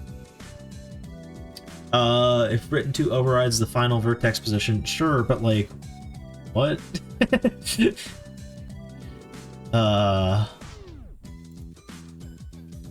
Godot, shader, position, W. It didn't help.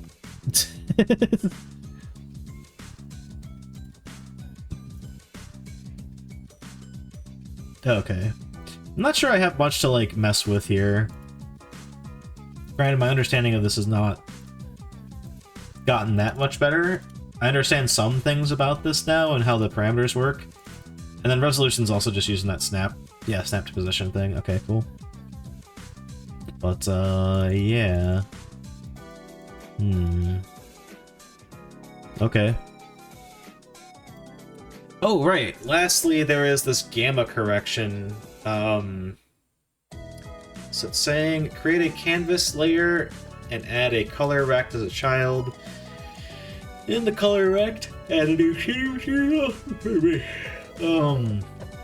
That seems straightforward. We'll do this. I'm gonna get up and take a break really quick, but when I get back, we will add gamma correction, and maybe I'll get it in the menu as well. We'll see. But we'll get the shader put in at least so I can have something to hook into. Be right back. Hang tight, y'all.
Hello, I'm back. Also, I'm getting cold. Fortunately, my hoodie is right behind me. You. Some glue from the the cardboard that got on me here. Got on my bottle. Oh yeah, we didn't look at the other model, or the other shader. It's fine, I don't care. We're gonna move on to gamma adjustments. Gamma correction, whatever.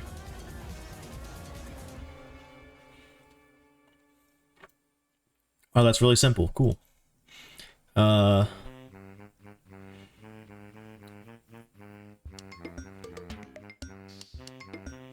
Just double checking. Okay, this is CC0. Just to make sure before I put anything in here that I have it under the proper usage.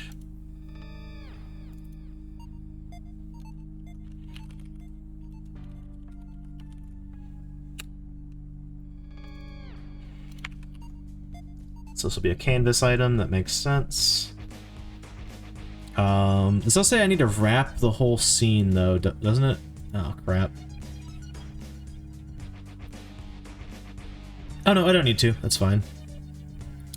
Yeah. So in our sub view, we'll make a canvas layer.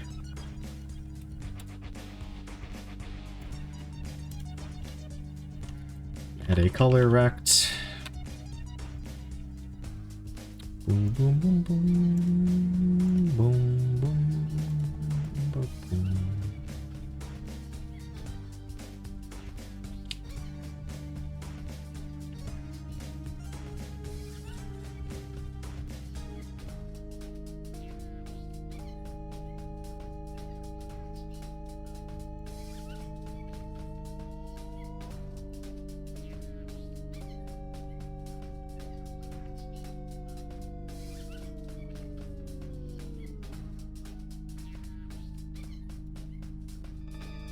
Just bump that up, see if it did anything.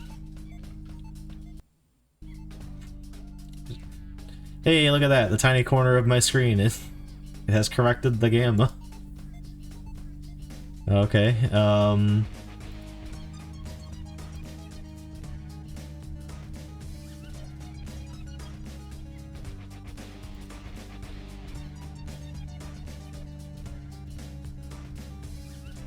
full rect. There we go.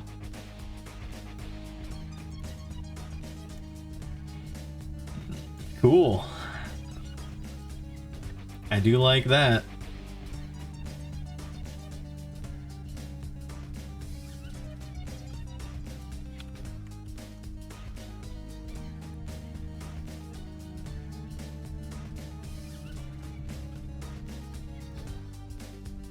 Let's see if that actually works properly.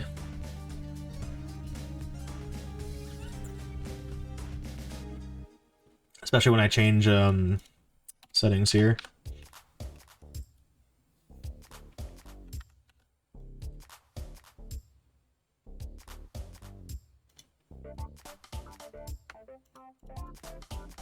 Why did that break my menu? That's not good.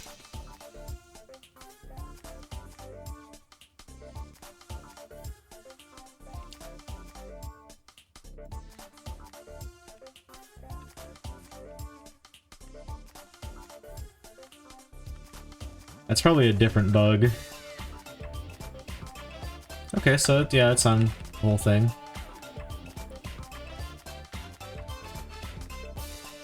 I don't remember what I had this set to. I'm gonna hit cancel. Cool, works with full screen as well. Perfect.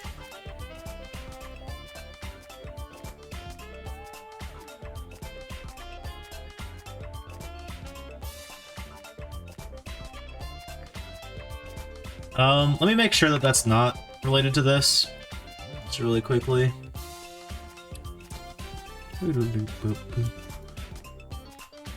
Alright, so if I were to go in here and click with the mouse... Oh shit, it might be related to that actually. Because what I did was I opened the menu with the the keyboard inputs, and then I clicked on it with my mouse, and I think maybe it's clicking on the layer up, so I can't click on anything now. Yeah, it's in the way. How do I make this, like, not clickable?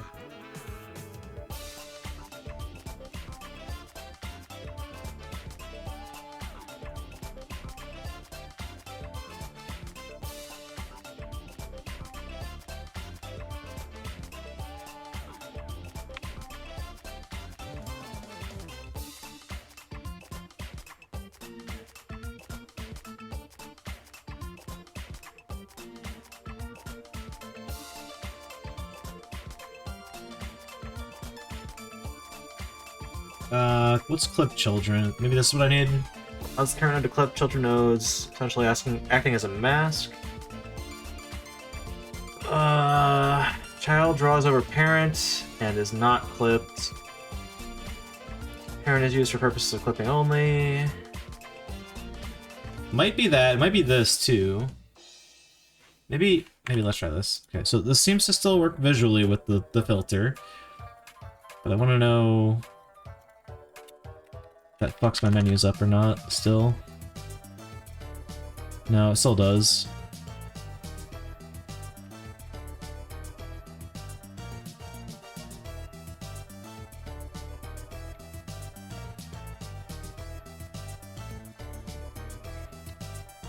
Ah.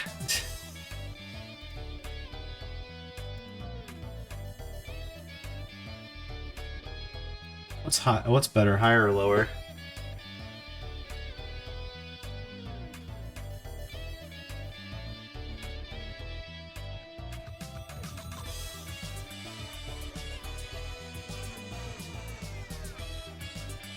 Higher displays in front of others. Okay, gotcha.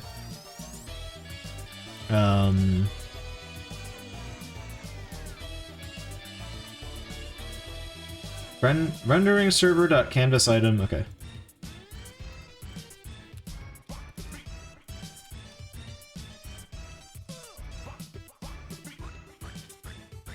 Okay, so this is like negative 4,000, whatever, that's fine.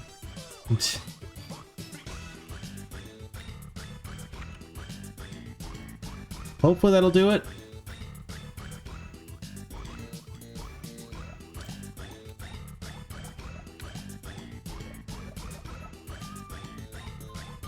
Didn't do it.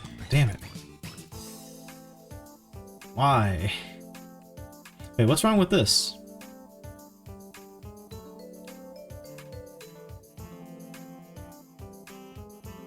Changing the Z index of the control only affects the drawing order, not the input event handling order. Fuck. That's exactly what I need to change.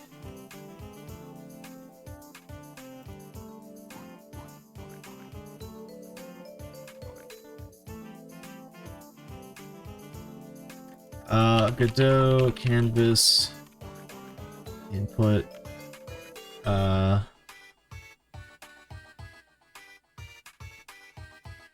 event handling order.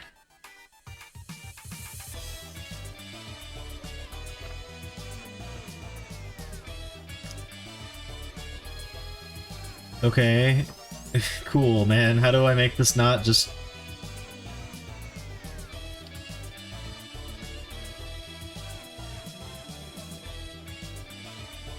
Honestly, I really want this in... I want my menu in front of this visually as well, but I don't think that's going to be on the table here. But,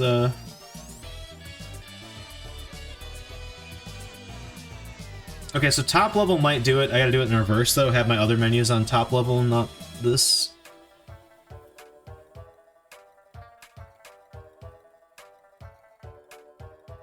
Wait, did that... Okay, did Z-ordering fix the visuals, at least? Because I would like my menus to be, like, the same... regardless.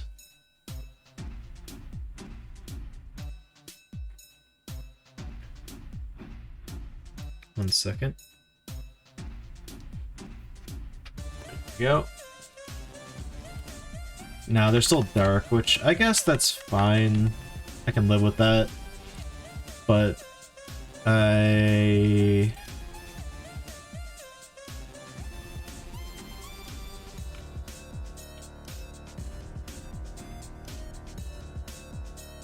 I don't know, like, doing all of these at top level is going to work the way I hope it does, but we'll see.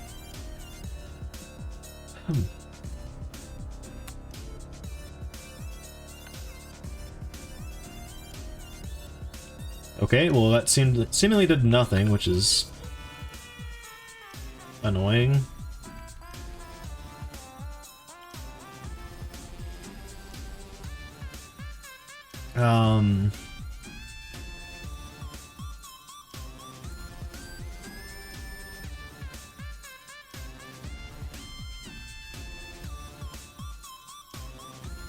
Maybe that does it?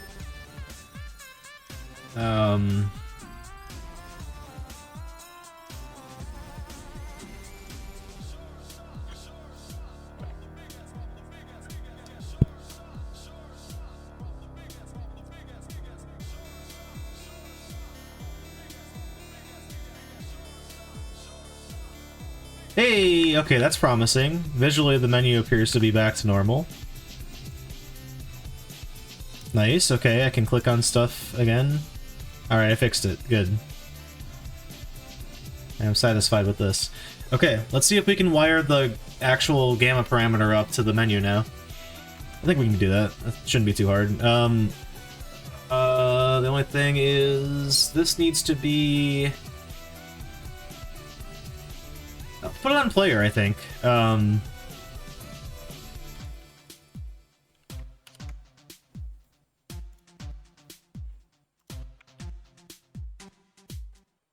That's probably okay. Maybe.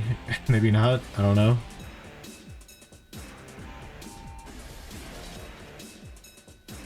Seems to work. Did it work in that scene? Oh, the player's not in that scene. Ugh.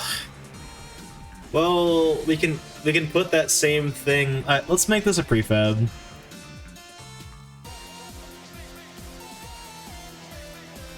We can put it in the door scenes as well.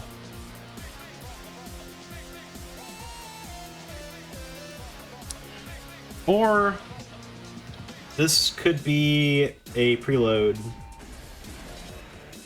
That's probably for the best, actually. Yeah, let's do that.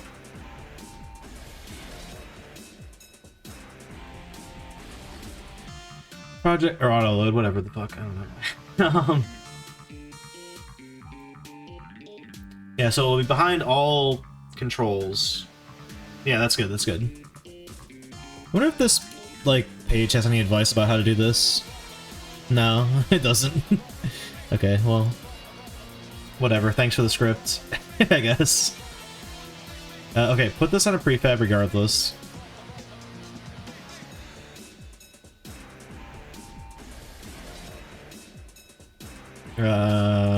It's not really a UI thing.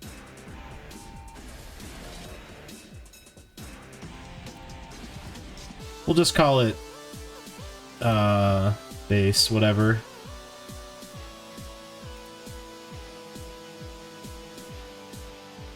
Cool, okay. Get rid of it here. And I lost it already. Good.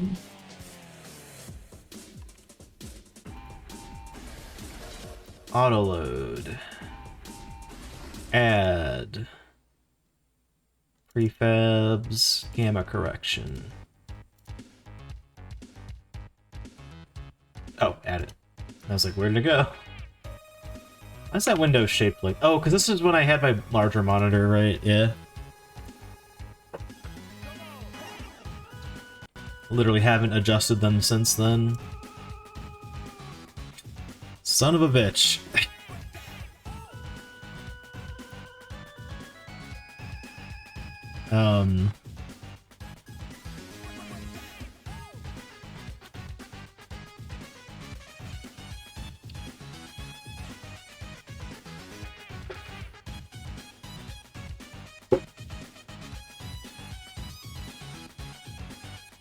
This is still set to, like, not 1, right? Yeah, it's low. Shit.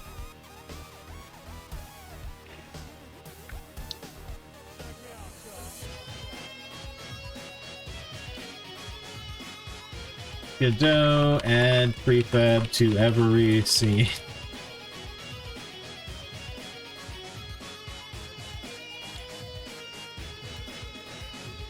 Godot, preload.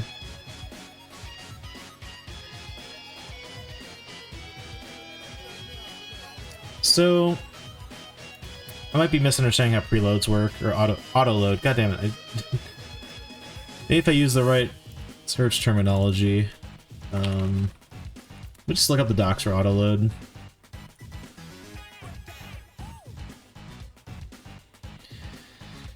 Singletons auto load. Godot scene system, while powerful and flexible, has drawback. There is no method for storing information. Blah, blah, blah.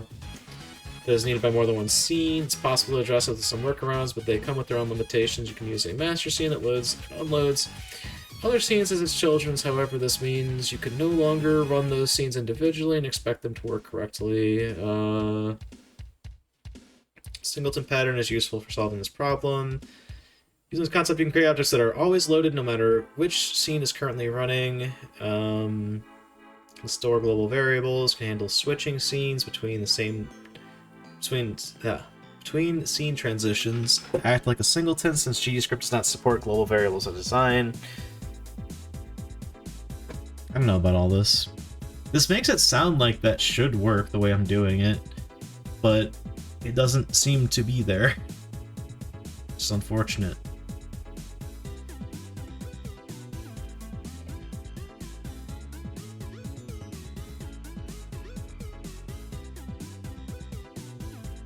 Okay, we'll tackle this some other time. Let's get the just base control for adjusting the gamma put together.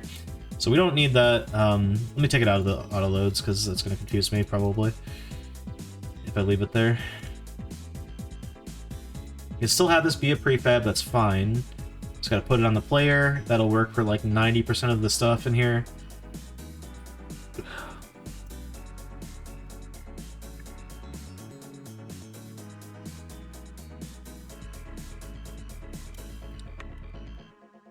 So going back to this should now have the gamma correction again for all the scenes that the player is in. Okay, cool. And if we go to our global... Oh. Yeah, that's not happy about that. It's our global constants. Game settings. Nope, not game settings. Although, actually, this it won't be in game settings, it'll be in,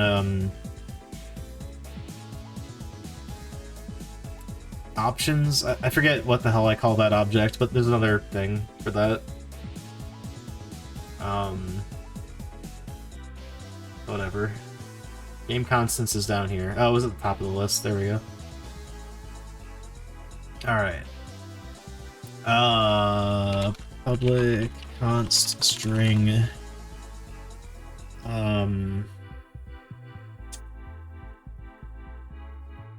Gamma correction. It's going to be player plus fuck, what did I call it?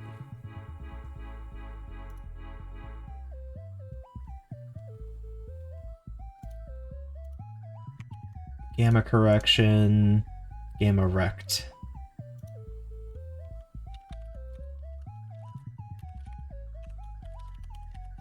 Gamma get wrecked.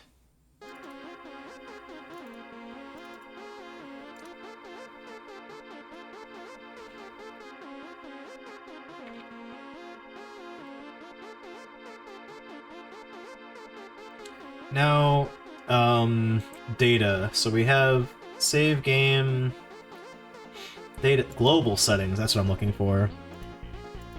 We will also want one for gamma, I guess.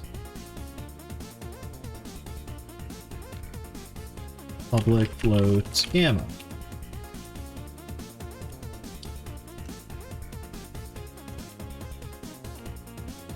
Actually, that can go at the end. Fuck it. That's video related. Gamma equals other.gamma. Thank you, autocomplete. Cool. I don't know why we're using system in here, we don't need that.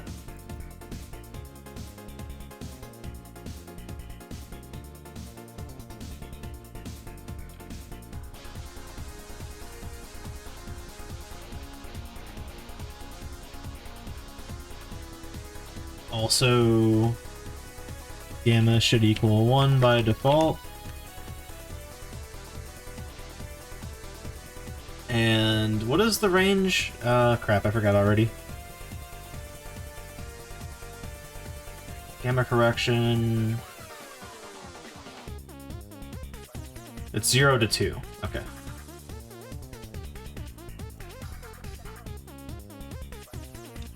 Actually, this is not so much here as it is elsewhere, or where it should be. You know what, whatever, leave it in.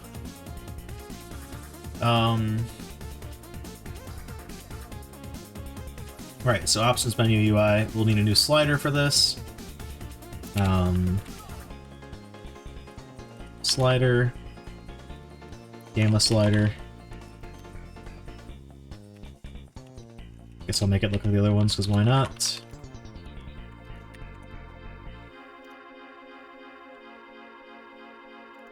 What else do I do with this stuff? Gotcha. So when it changes, that's whatever.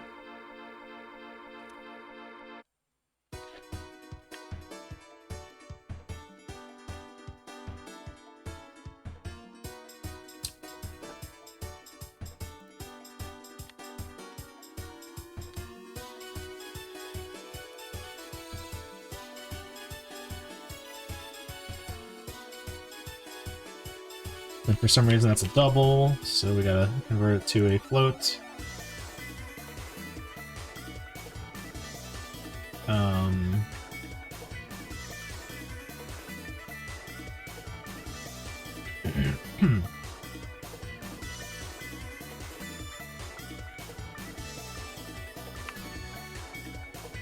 Where else do we call this? So on ready and also where? Oh, revert values or values. Yeah, okay, gotcha. We'll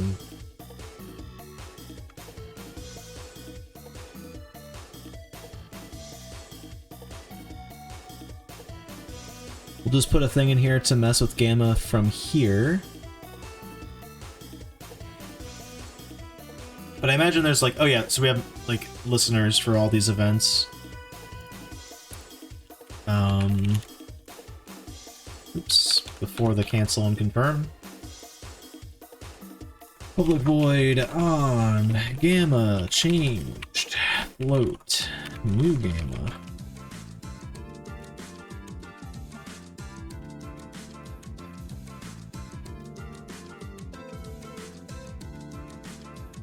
Update gamma. New gamma. Thanks.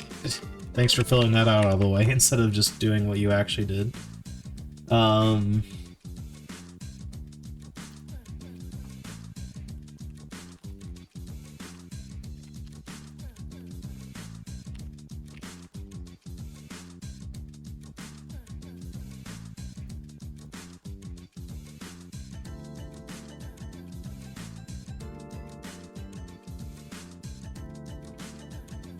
Cool.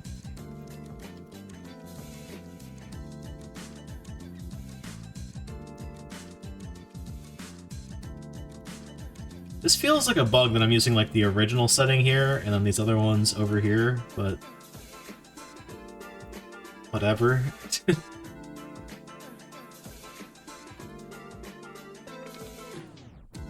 That is for the init though, so I guess it kind of makes sense. That should all work for gamma stuff, that's good. We just need to make this gamma thing now.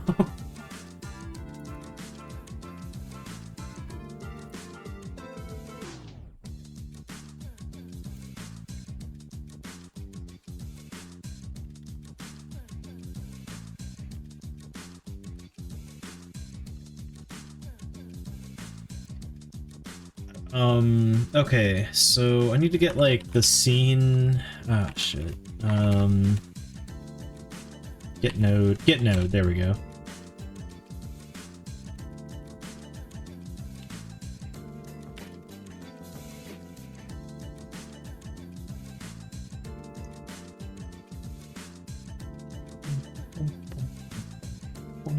bottom.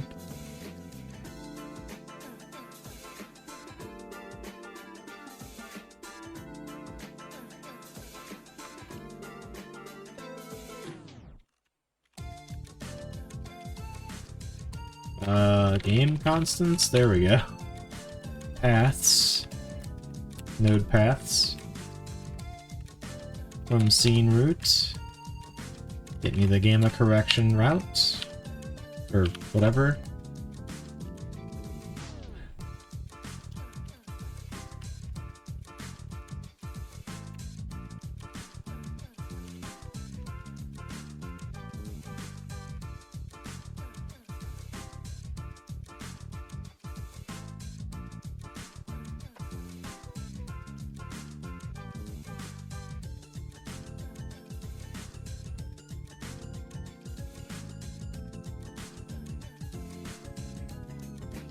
I'm gonna do happy path coding right now, and then we'll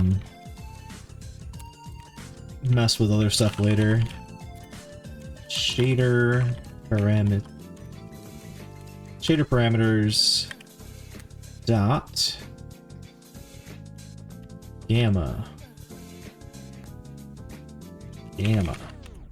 Okay, now I need to make a class in my game constants. Let's go do that. We'll put it next to my animation flags. Screw it, I'm putting it at the bottom. Never mind.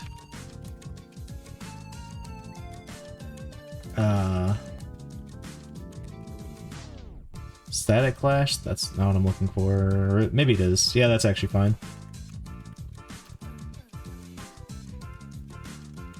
Public const string gamma.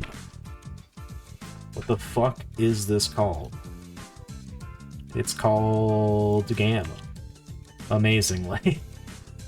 Look at that. Alright. Now. This should all be good. Fuck yes. We need to do this in other places as well, but that's good. I also should probably check to make sure that in the current scene this node exists, and also that its material is not null, and that it is a shader material.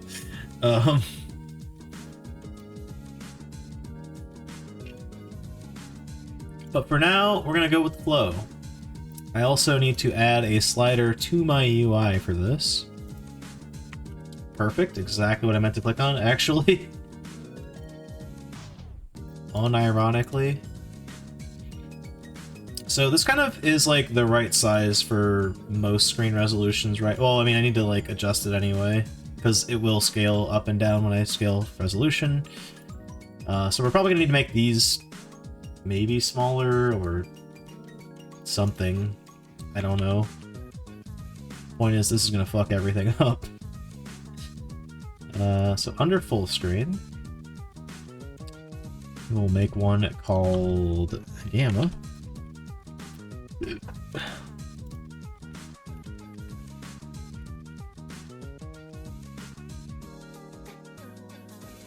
Yeah, we're outside the bounds now. We're not, actually. What? Dope. Alright, fuck yeah. Gamma slider. Range is not 0 to 100. It's actually going to be 0 to 2. Step will be... and value will be 1. Step's going to be 0.01.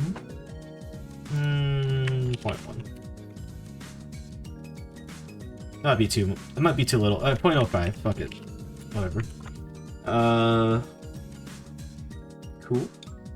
Okay.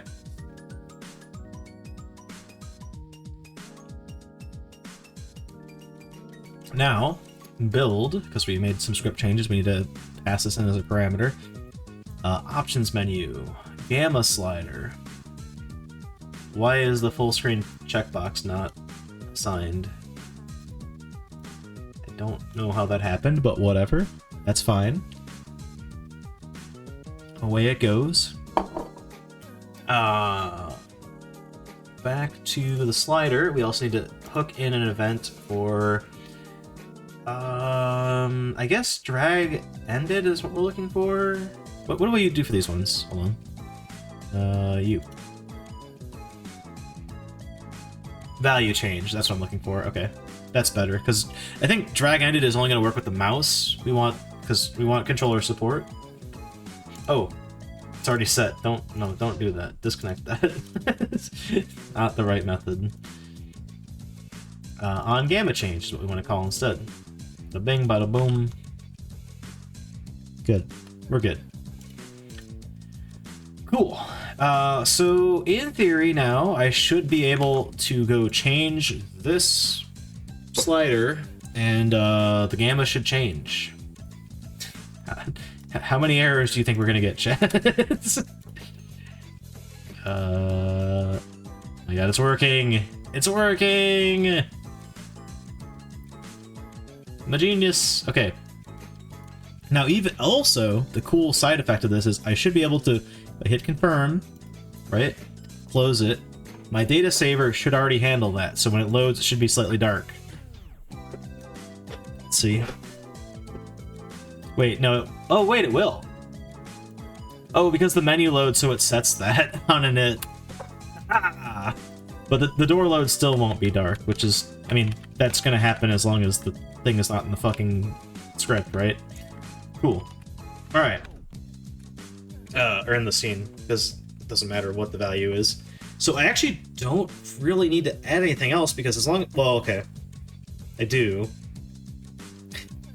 Because there's this, all of this is so dependent on the player being in the scene, because the menu, so like the menu's in the scene, right? The menu is initializing itself, and while it initializes itself, one of the things that it does is it takes whatever's saved to your global settings and it will load the gamma in there.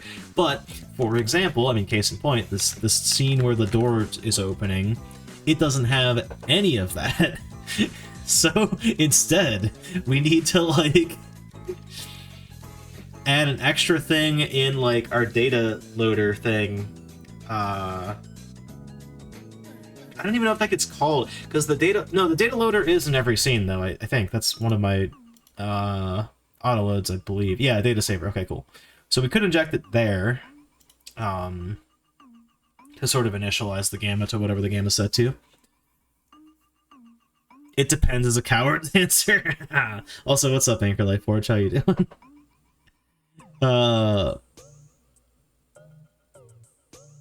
Listen, Epio, I get where you're coming from, but also, can we just appreciate that, like, one of the best games of...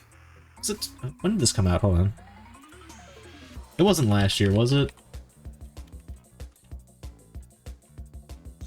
It was last year. What the fuck? Okay, anyway.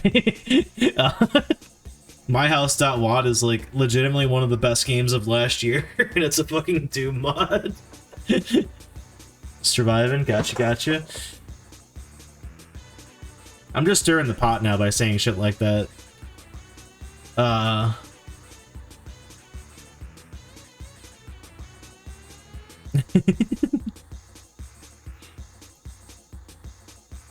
I mean, you're not wrong, though. You can do a lot of modifications with stuff.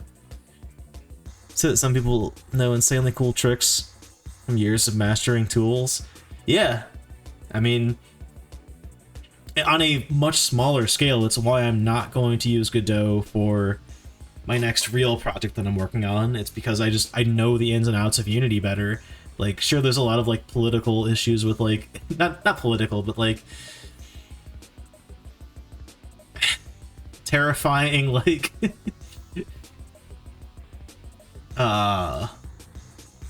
policies they may impart on me using their business concerns. That's a better way to word it, thank you.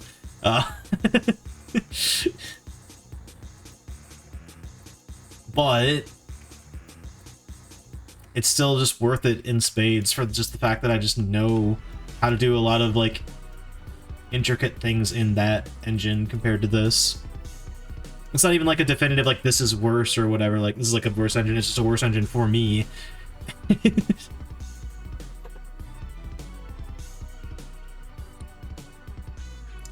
Oh yeah, true. Also, I'm moving these 2 beers because they're blocking chat. Sorry. It's not taking longer to read what you guys are saying. I know. It's a shame.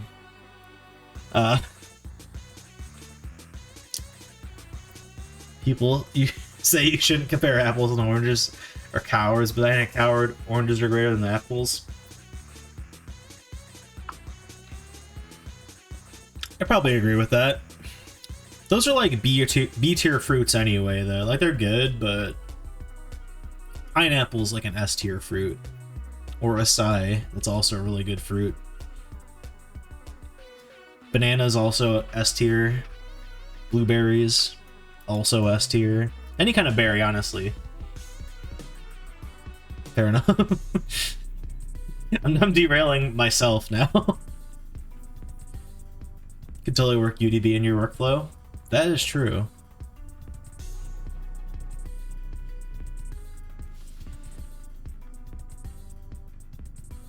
You actually could do that. Make a map in UDB, export that, and parse it into Godot. I'm sure it's probably not that hard to do. It's made entirely in Trench Boom. Maps are imported to Godot using a custom plug. Yeah, there you go. I mean, it's one of the most enticing things about Godot is it's very customizable, right? Like, listen, I know I often come off as like I'm shitting on this engine. I don't hate this engine at all. Well, okay, I hate things in this engine, but I don't hate the engine. Just make it clear cut. Graven was also made using Hammer. Dude, I haven't touched Hammer in a hot minute. Guys, are you excited to see me make a map in the StarCraft map editor? I don't think we're gonna do that tonight. I'm gonna do that when I get back from my break. But I do want to do that. I'm gonna make a fucking StarCraft map. Hopefully we can finish StarCraft tomorrow, and by finish it I mean like beat the secret mission, beat the final mission. That's all that's left in the campaign. There's StarCraft specific stuff, or StarCraft 64 specific stuff to do after that, which I may or may not actually stream while I'm on my break to stream that stuff. Mainly just because I'm going on break because I have house guests, but one of them knows how to play StarCraft, and feasibly I could coerce him into playing the 2-player only stuff that is the N64 exclusive content with me, and it would be awesome. I hope I can convince him. If he doesn't want to, that's fine. I have a backup plan. My backup plan is someone ported the N64 exclusive content over to the remaster, and they also made 1-player variants of the 2-player content, so... Hope for this year, if I can find a new job with less stress, be set. Hell yeah. That's the spirit. Keep at it. It's really cool. Thanks, I'm excited. I thought of this like last night, and I'm like, oh shit. This person knows how to play StarCraft. They're gonna be in my house. I'm assuming I'm not, like, my base assumption is, like, I'm not gonna, like, force my streaming on any of them while they're around. Though, the other person visiting is someone who's literally done a stream with me when she was visiting last time, so, like, you know.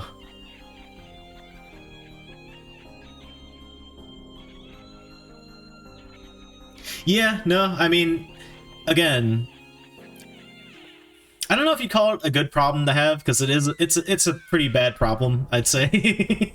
if you meet that like random threshold where Unity will just suck the life from you financially.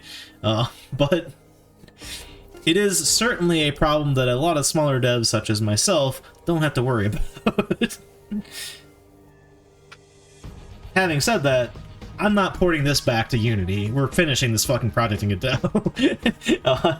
We're so close, actually, at this point. I need to, like, make content for it. I need a lot of, like, visual assets and animation and modeling and shit. And then some audio stuff, too. But, like, we're pretty fucking far along in this. Alright, what am I missing? Oh, yeah, this actually works perfectly fine except for scenes where the player doesn't exist.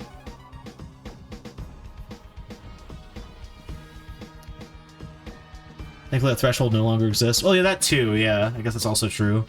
But theoretically, had they done some variant of it or whatever... I guess I'm off in the clouds here.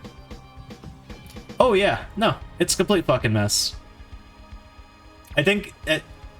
I'm just beating a dead horse now, but, like, the guy that got fired, the CEO or whatever, like... Or, I mean, I guess you don't really fire a CEO. He was made to leave. But, like, he was, like, let go from his position at EA for being too greedy, right? Like, that writes itself. Not being too greedy on paper, but, like, one of the things he pitched in a meeting was, like, what if we charge players per reload, like, in the moment? Companies don't know what they're doing sometimes, and they actually show it. Sorry, companies don't know what they're doing. Sometimes they accidentally show it. Well put. Yeah, Unity AI is also potentially a problem. I mean, AI in general is going to be a fucking problem for a lot of industries. Reaching far and wide outside of tech.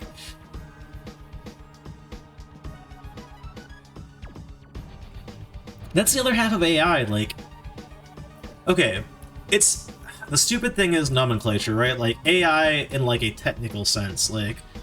I wouldn't say I'm against, like, every application of AI, but in this current, like, wave of AI, people are using something that is really not fully suited to their needs as a replacement for, like, people that can do it better, and it's just gonna result in, like, a bad end product for consumers, and I hate that. I mean, it also sucks that a lot of people are, like, losing their jobs over AI, but... I mean, that's a bigger suck than... well, having a shitty product at the end of the day, but it's all terrible overall. It's massive all I need to eat right now. True. I'll get off my soapbox. I'm ranting. I'm fucking ranting. Yeah. So, where are we at here? This is basically working, except I need some mechanism to make this work in other scenes. Okay, let me open my scene. What is in my door load scene? Is there anything, like, common that I can inject my logic into? Actually, fuck it. How about this? We make a new script that's an auto load, and just on scene start, it will read whatever the fucking gamma correction is and set that. If it exists. I think that's probably okay. Oh, one thing I wanted to test before we move on from the menu. Because the menuing definitely, like, works. Oh, well, controller-wise, I want to test that too. We'll do two at once. Okay, so. Gamma. That's not... Oh. Oh, okay, we need to set the slider to the correct value. We aren't doing that currently. But if I hit cancel, it'll go back, right? Yeah. Cool. Okay, so I just found a bug, unrelated to the one I was actually looking for, but cancel button does work. That's good. Yeah, on init, all these load their values or whatever.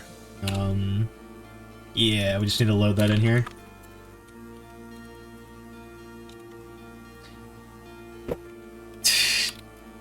Stop. Oh my god. Thank you. No, what? Alright, that was such a shit show. I paused that, but still, what the fuck? Bucky! What's up, Int? How you doing? Alright, so that should fix the other issue. But the rest seem to work, which is cool.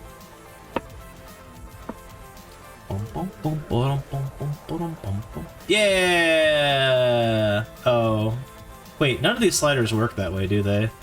Yeah, no, I can't, like, hold the button.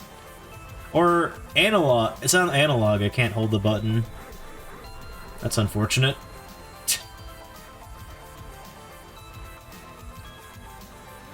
Solar flare!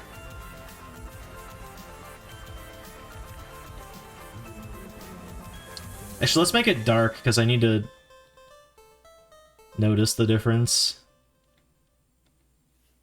It's so fucking dark. Whatever, it's fine.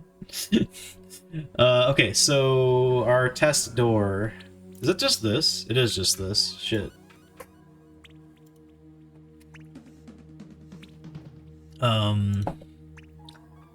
What script do you have on you? Door.cs. Okay. What if I inject this into the door CS script? That'd be so stupid, but it would work. No. I'm gonna put an auto load. We'll inject it on the base thing, and that way it'll apply to every scene.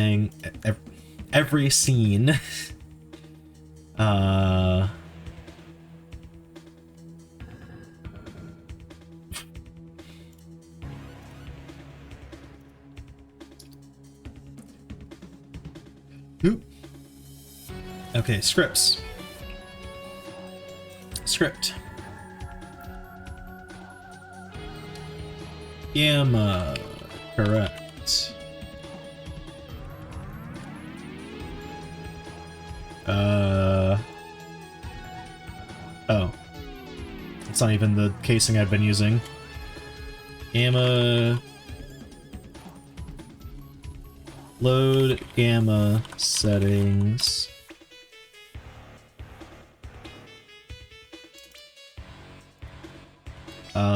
What the hell?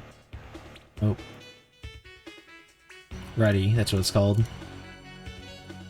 Okay, we tested this a while ago. I forget how this works. I'm gonna GD print just to make sure.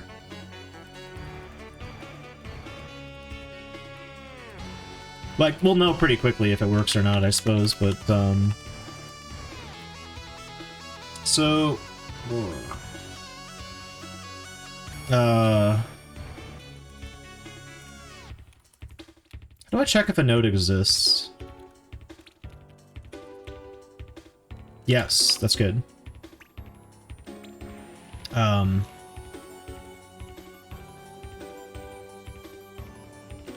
Wait, what is this node path parameter? What the fuck?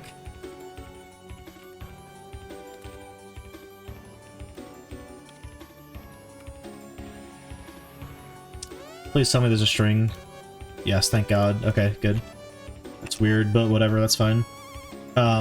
Game constants dot paths from scene root gamma correction else gd dot print. Is there not a warning? What is st? What are these? What the fuck? I guess I'll print error, whatever, fuck it.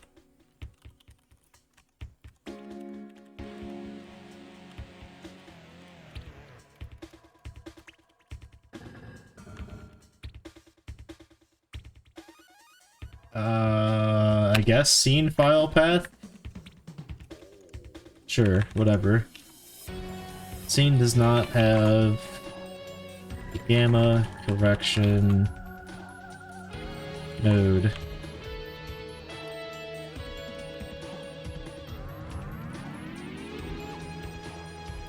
Alright. I don't need error checking past that. I think that's fine. Because this is off of a scene in and of itself. That should always be in the same shape. Like, I'm not going to change my prefab to, like, have the wrong, like, configuration for this thingy.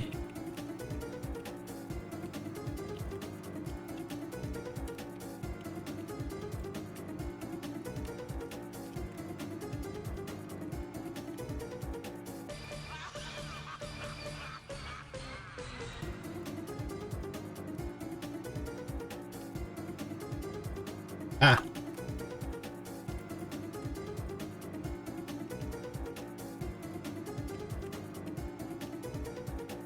Oh.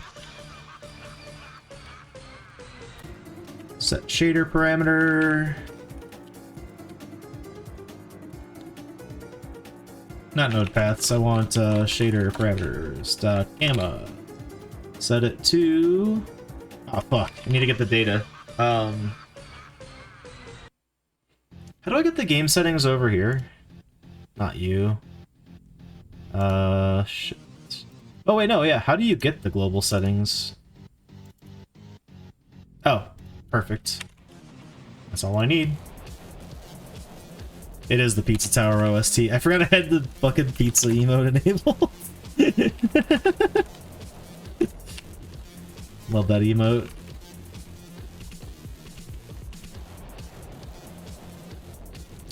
No, I have bad news for you. We're almost at the end of it. Oh, actually, we're really not. There's so much music in this OST. Holy shit.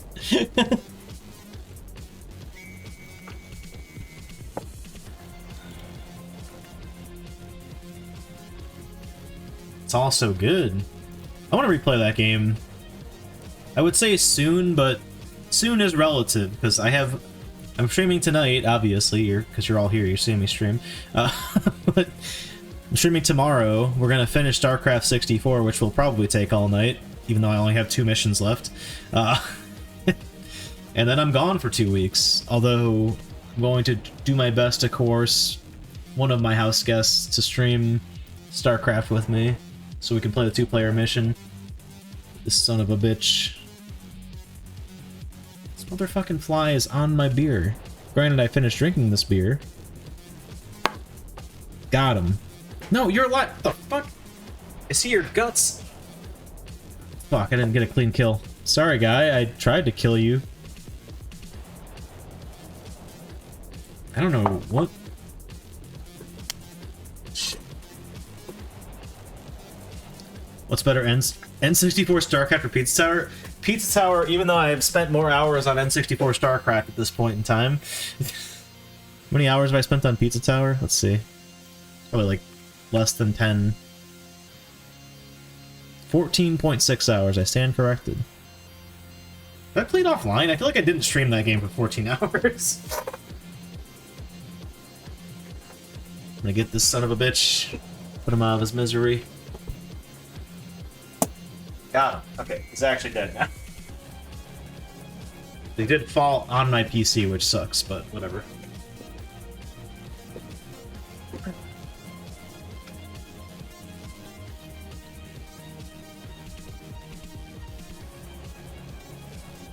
It was really loud in retrospect.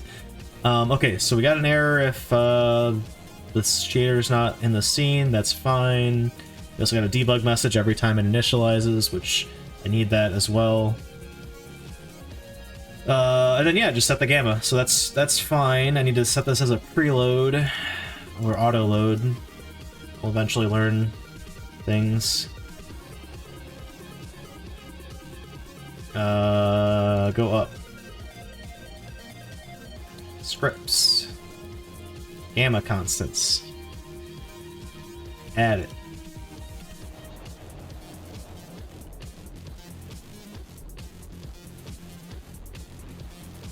Dude, this OST fucking slaps so hard. It didn't work! Oh wait, no, of course it didn't work. So yeah, we have an error. Please be the error that I'm expecting. Failed to instantiate autoload. Game constants does not inherit from node. Ah, shit. Oh, it can't use get node because it isn't a node. Okay, this is fine. We can fix this. Get that out of the... No, not you.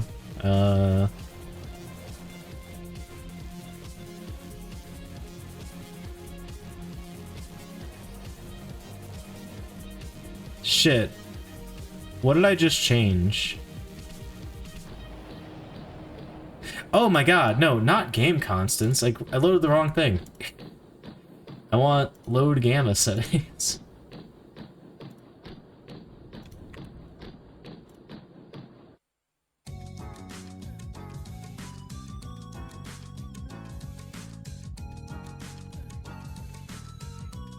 Okay, still didn't work, but I should see an error in here. Unless it doesn't do that. I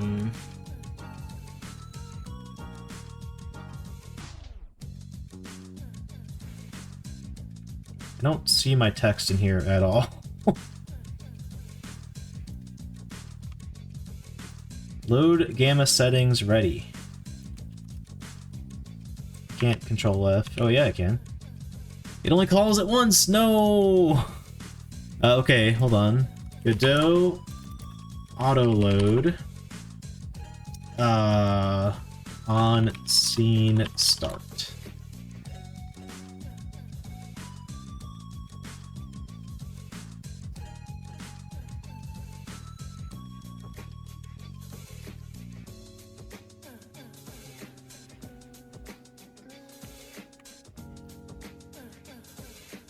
When scene starts. Each time a scene starts.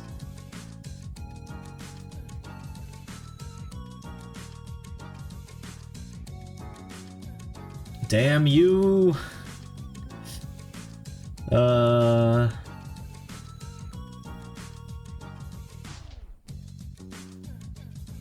Okay, how about Godot on scene loaded?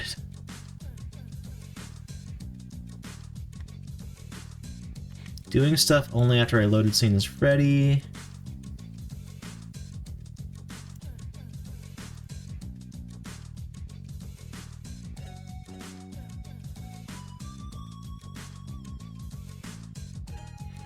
Yeah, but I want this like, I don't want to have to configure every single scene to do this.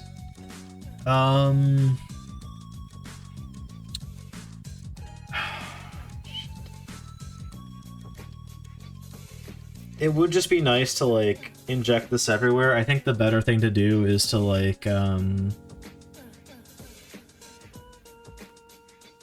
don't know, have, like, another version of this prefab that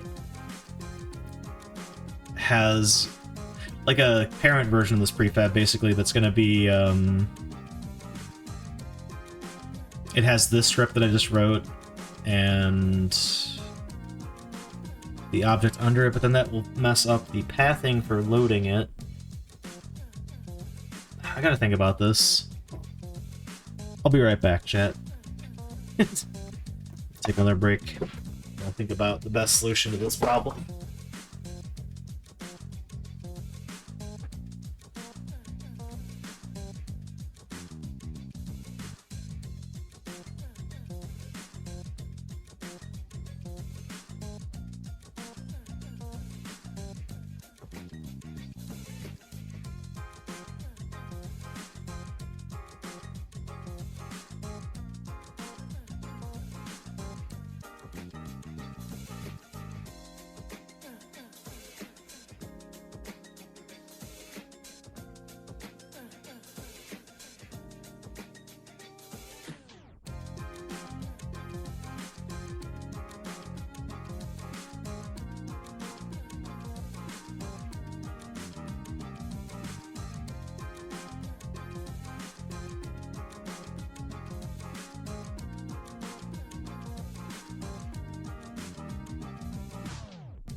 See what we can do here.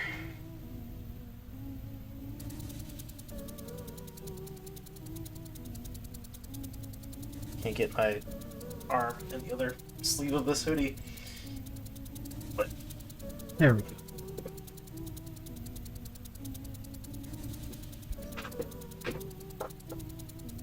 It's the weird song.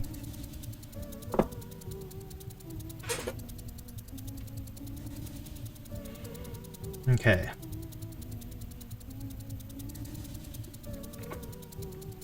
I have no further insight on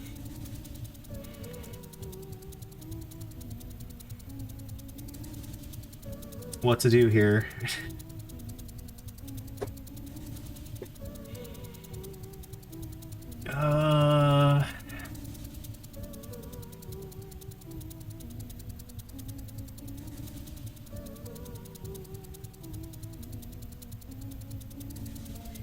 You know what we can do?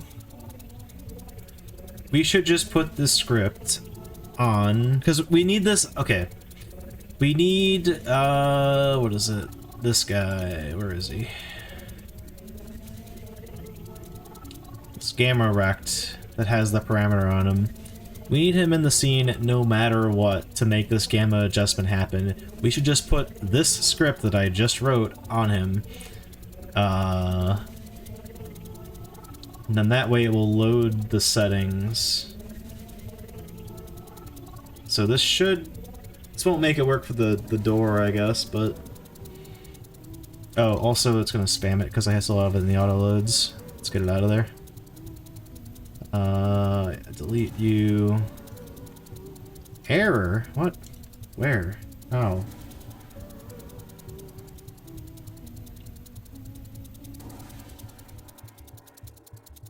Load gamma settings at line 11. What's wrong with that? Why can't it do that?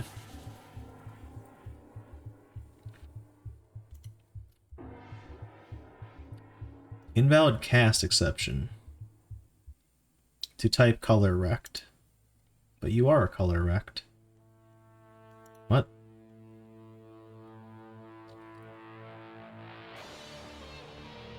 Yeah, that would be player, so root sub viewport player, gamma correction, gamma rect.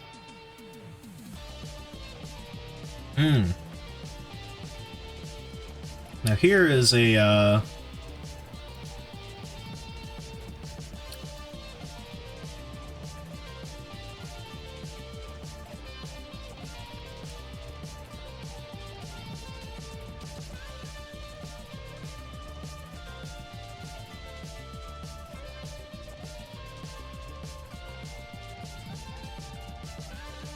another thing we need to deal with.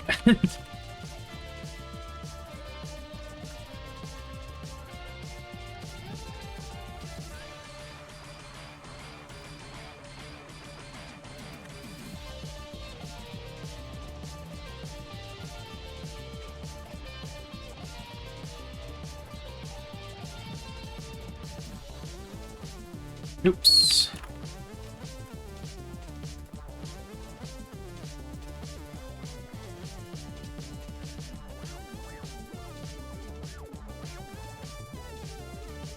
Oh, geez.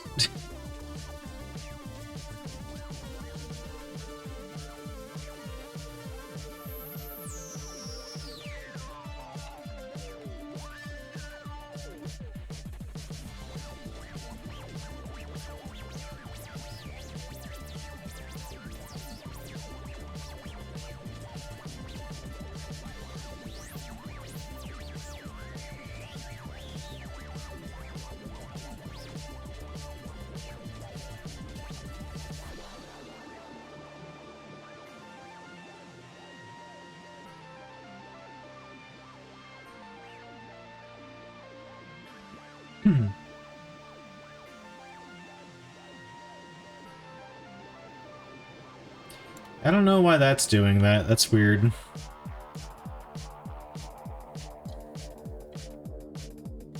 So we're still getting errors, but it is adjusting it.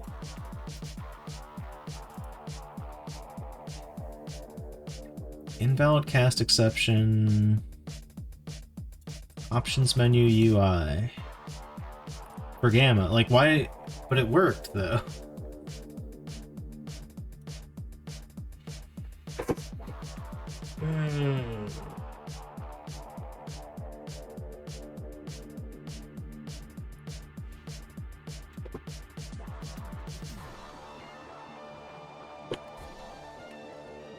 How about canvas item? That still has the material that we need. What about that?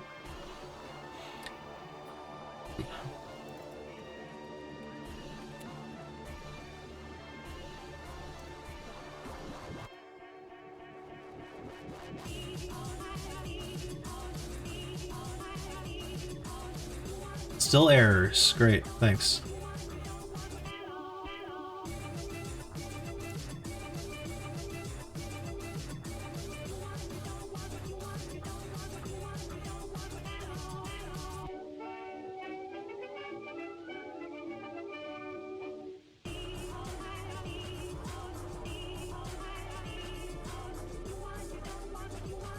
Okay, so like the weirdest part of this is that it is still like converting the type correctly. Don't know why it's doing that, or why it's like yelling at me when that's still clearly working. Apparently an exception's getting thrown here, but it still runs.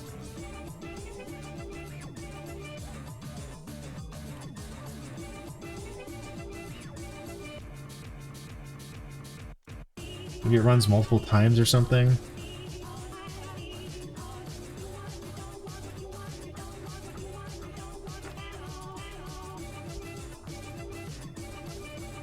Scene blank does not have a gamma correction node. Where's that coming from? What? Oh, yeah, no, that's fine, I guess. That part's fine.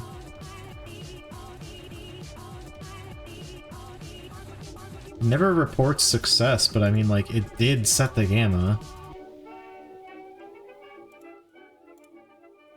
Why did this start happening? It's the weird part of this.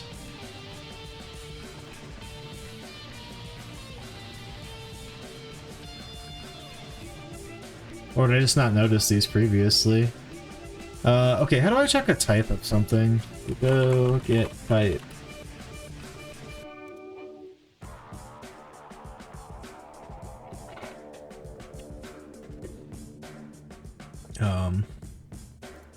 I think it's very simple, actually.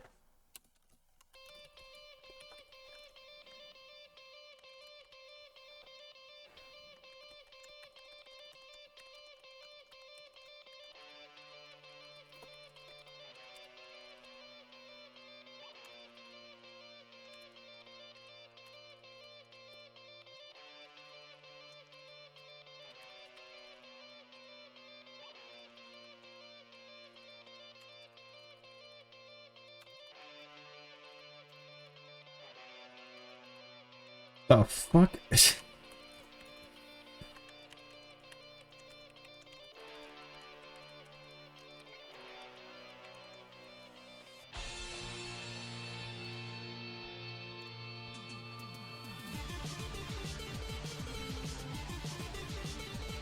Yeah, I figured I didn't. Yep, there we go. Whoopsie doodle.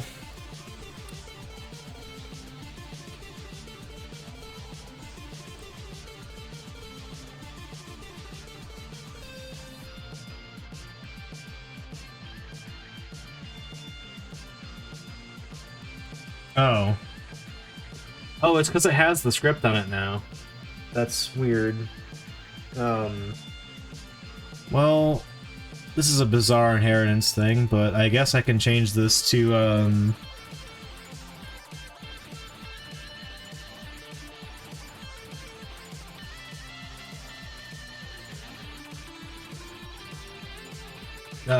fuck, what's it called? Canvas item, not control item.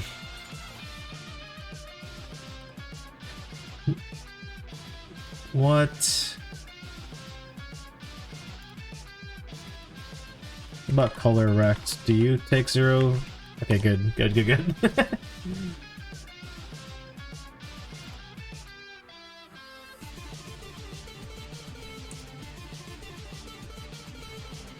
It's a bizarre inheritance thing. Yep, okay, it's fixed now.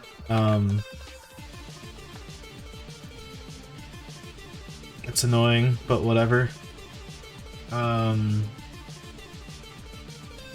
Yeah. Oh, also, our door doesn't have the other shader on it, so I need to, like, do all of this shit. Oh, it sucks. I don't actually need this error anymore. Or this, even, honestly. So, like, to explain what the hell was going on there was, because I put a script on it, it then recognized it as this type and not the type I was checking for. And because the inheritance I set was just like node, I didn't like specify it has to be a color rect. It's like, oh, well, that's not necessarily a color rect because it's this script instead, even though it is literally a color rect that the object it's on is, but yeah. So I just had to change the inheritance to color rect and that fixed it.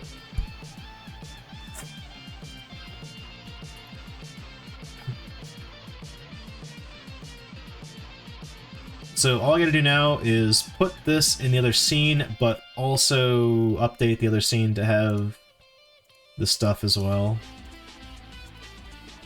We'll steal it from the test scene. So it needs to be called root. Test door. It should be relatively painless. Oh, right, I need to change... Oh, fuck. This is actually gonna crash Godot, probably. Because it's crashed it every other time I've tried to do this on stream. So we have to change the type of this to sub-viewport container. Again, one super nice thing about not having too many scenes to do this to. It didn't crash the scene. Nice.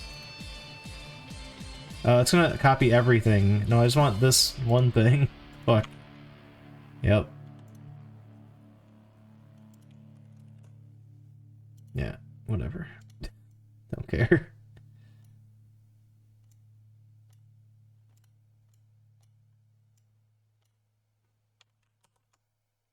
Okay. Oh, but I need to give it the shader as well, I think. This guy maybe?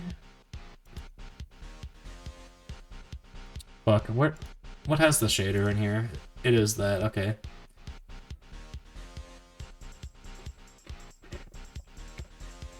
Good, I got it right there.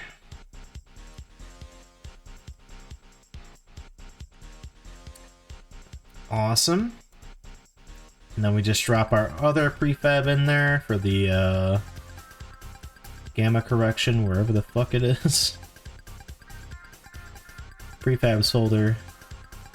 Gamma correction. Wahoo! Oh, you know what? I got. Before it was not using the settings, it was crashing. It was just the default on this is not set to 1. There we go.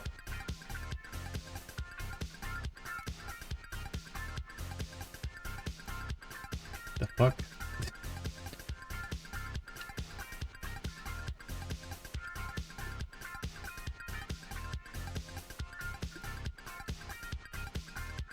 Well, what the fuck?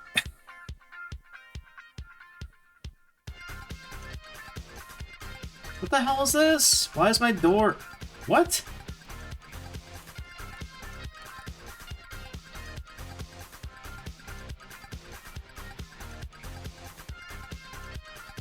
Oh god. No! Oh no!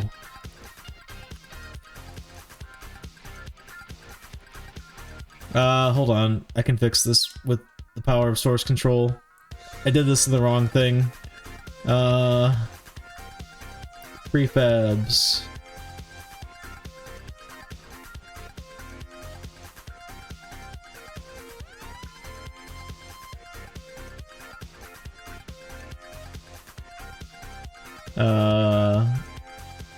Where is my door? Test door. Yeah.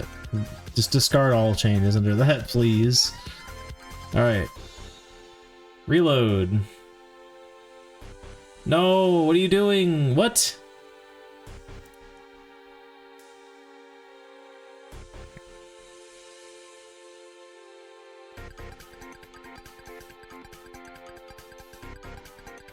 Shit.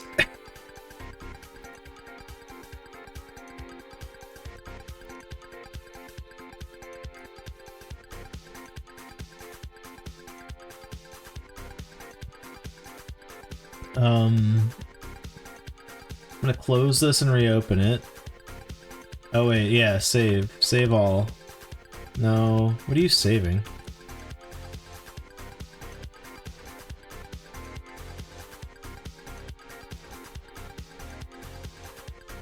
No! Why are you different? In source control, you're back to normal. What the fuck? Alright, reload the fucking thing.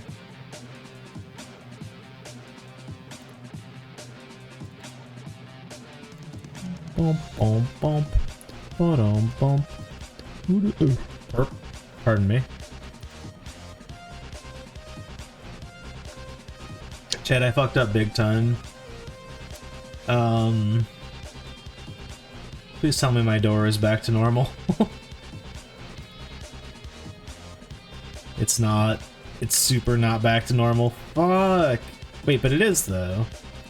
It's just not back to normal in here. It's like inside of the player now, and the other doors are gone somehow. No, they're just all in this spot suddenly. Okay, what if I put them back though?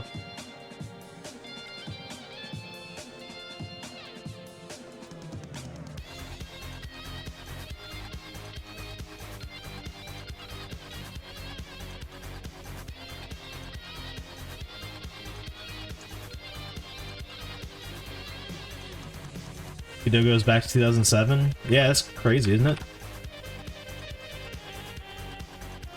Oh, dude, I changed... Oh, God...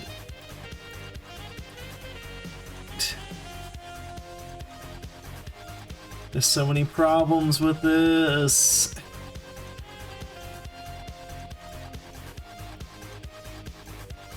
They all go to test scene 2. What's happening? Okay, there's another error. What's this error? Error is not equal to okay. Cool. Thanks. Scene changer. Cannot open file. Wait, what file? Hold on. Hold up. What file is it trying to open? Scenes slash test scene 2. Yeah, that should be debug slash test scene 2.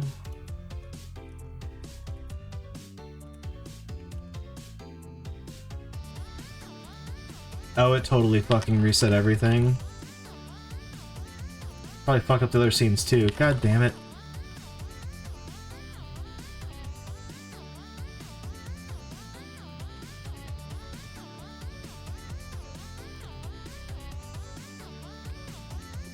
There we go. But yeah, this door's probably broken. Maybe? No, somehow that one isn't. That's weird.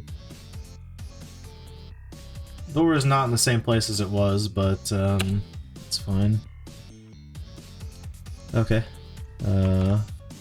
No, yes. Trying to undo my notepad with a crazy long error in it. What the fuck?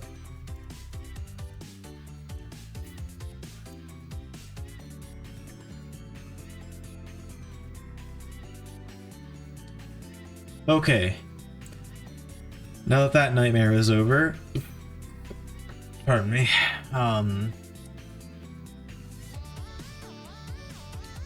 need to update the door load scene, not the door scene.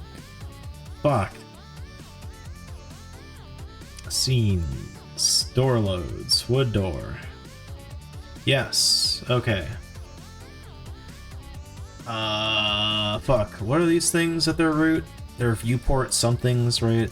It's, hello? What the fuck? I can't touch anything now. I'm closing this again. I don't know why that did that. That was weird. It's appropriate there's like fucking clown music playing right now. That's how I feel at the moment.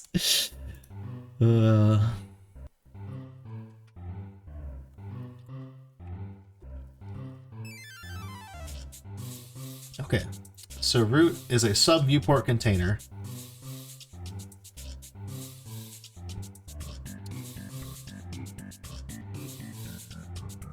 Change type to sub viewport container.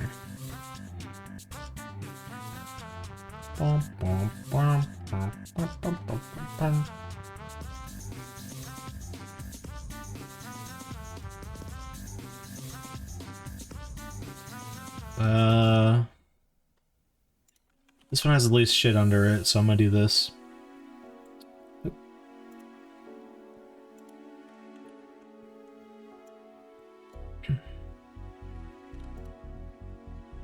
Delete all of this, please.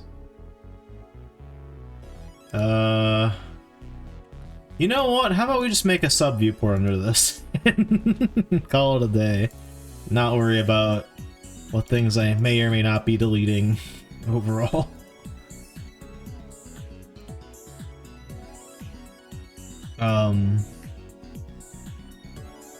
That's not what I'm looking for. There it is. There's the scene shader. Material. Okay. Have I fucked everything, or no? Please tell me the game is still working.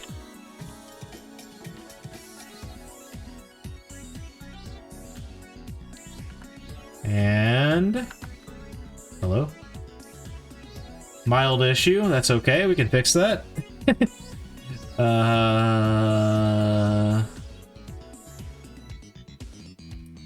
After big key, okay. Top left.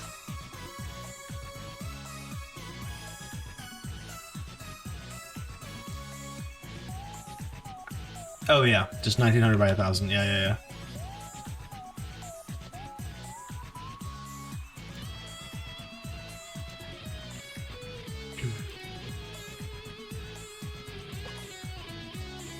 I don't know how to do it because it'll stretch to whatever resolution it is, so it should be okay.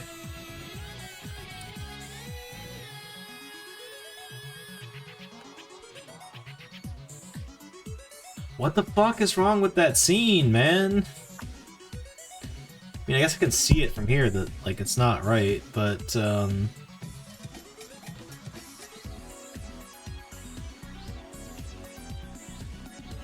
what's going on with this?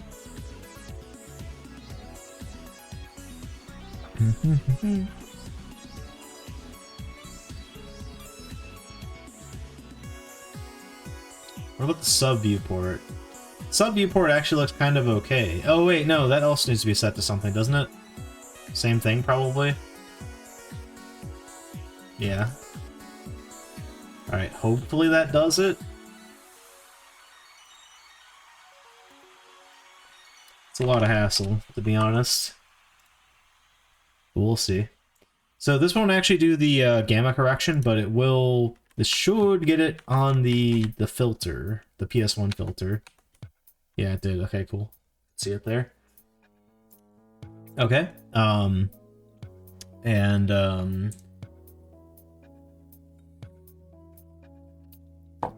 Yeah.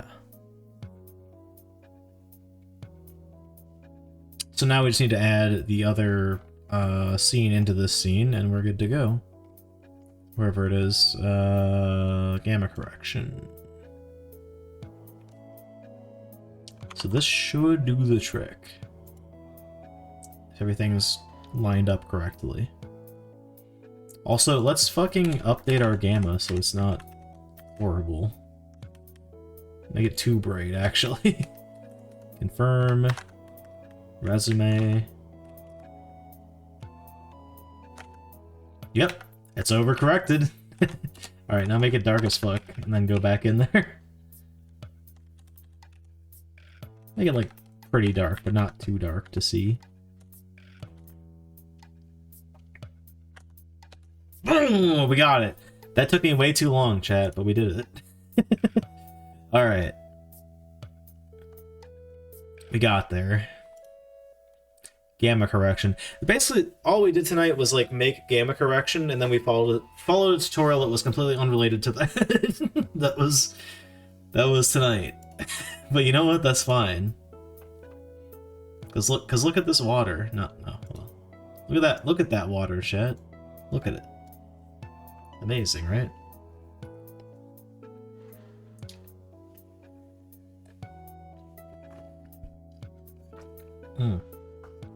It's good. Wish it was blue. Oh yeah? Wait, shit. There it is. Oh yeah? You think I can make this water blue? Where the fuck are shader? Oh, I gotta do this.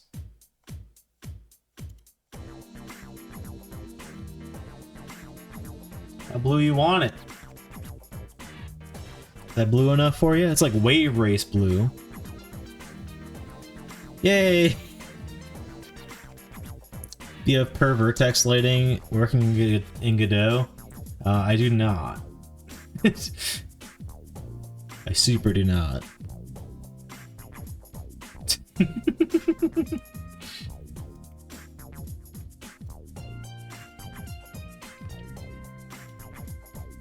Zam.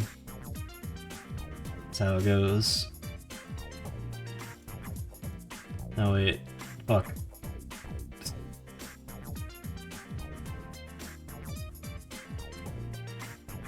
Blood red waters. Got it working, but it's a terrible hack. Also fair.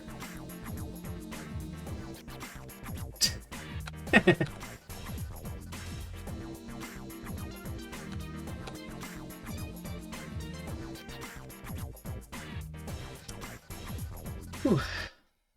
Well, rip. Anywho. Ew. That sounds horrible. Passing the lights in as uniforms to the shader. That sounds pretty awful. My chair is caught on my headphone cable. Chat, we have like 20 minutes. I don't mind going a little bit late. Though here's the thing though, tomorrow I'm probably gonna go late because I want to finish StarCraft.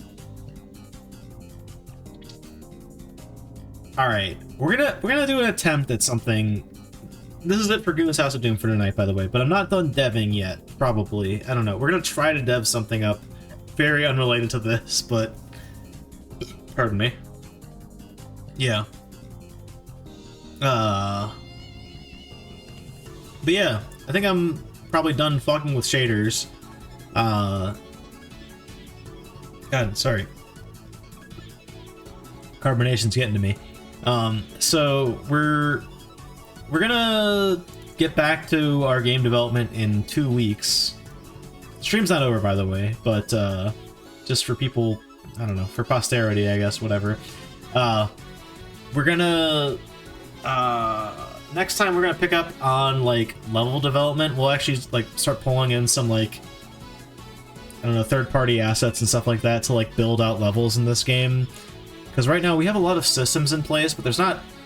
We have 3 rooms, effectively, right? Like, I built out, like, randomizer logic, like, there's so much, like, to this game, code-wise, right now, but there's, like, nothing in the actual game itself. So, the next focus is going to be to actually build out stuff to make the game a game, and not just, like, a tech demo of 3 rooms. That's what's on the horizon, but, like I said, I'm going on a stream break. Not after tonight, but after tomorrow night. But tomorrow we're doing other stuff. We're playing video games tomorrow. But I am gonna stop developing this game tonight. We did some important shit tonight, whether it seems like it or not. Mr. Game Dev and Watch. But yeah, that's it for this. Let's switch gears really quick. See if we can do something in like 20 minutes. We'll see.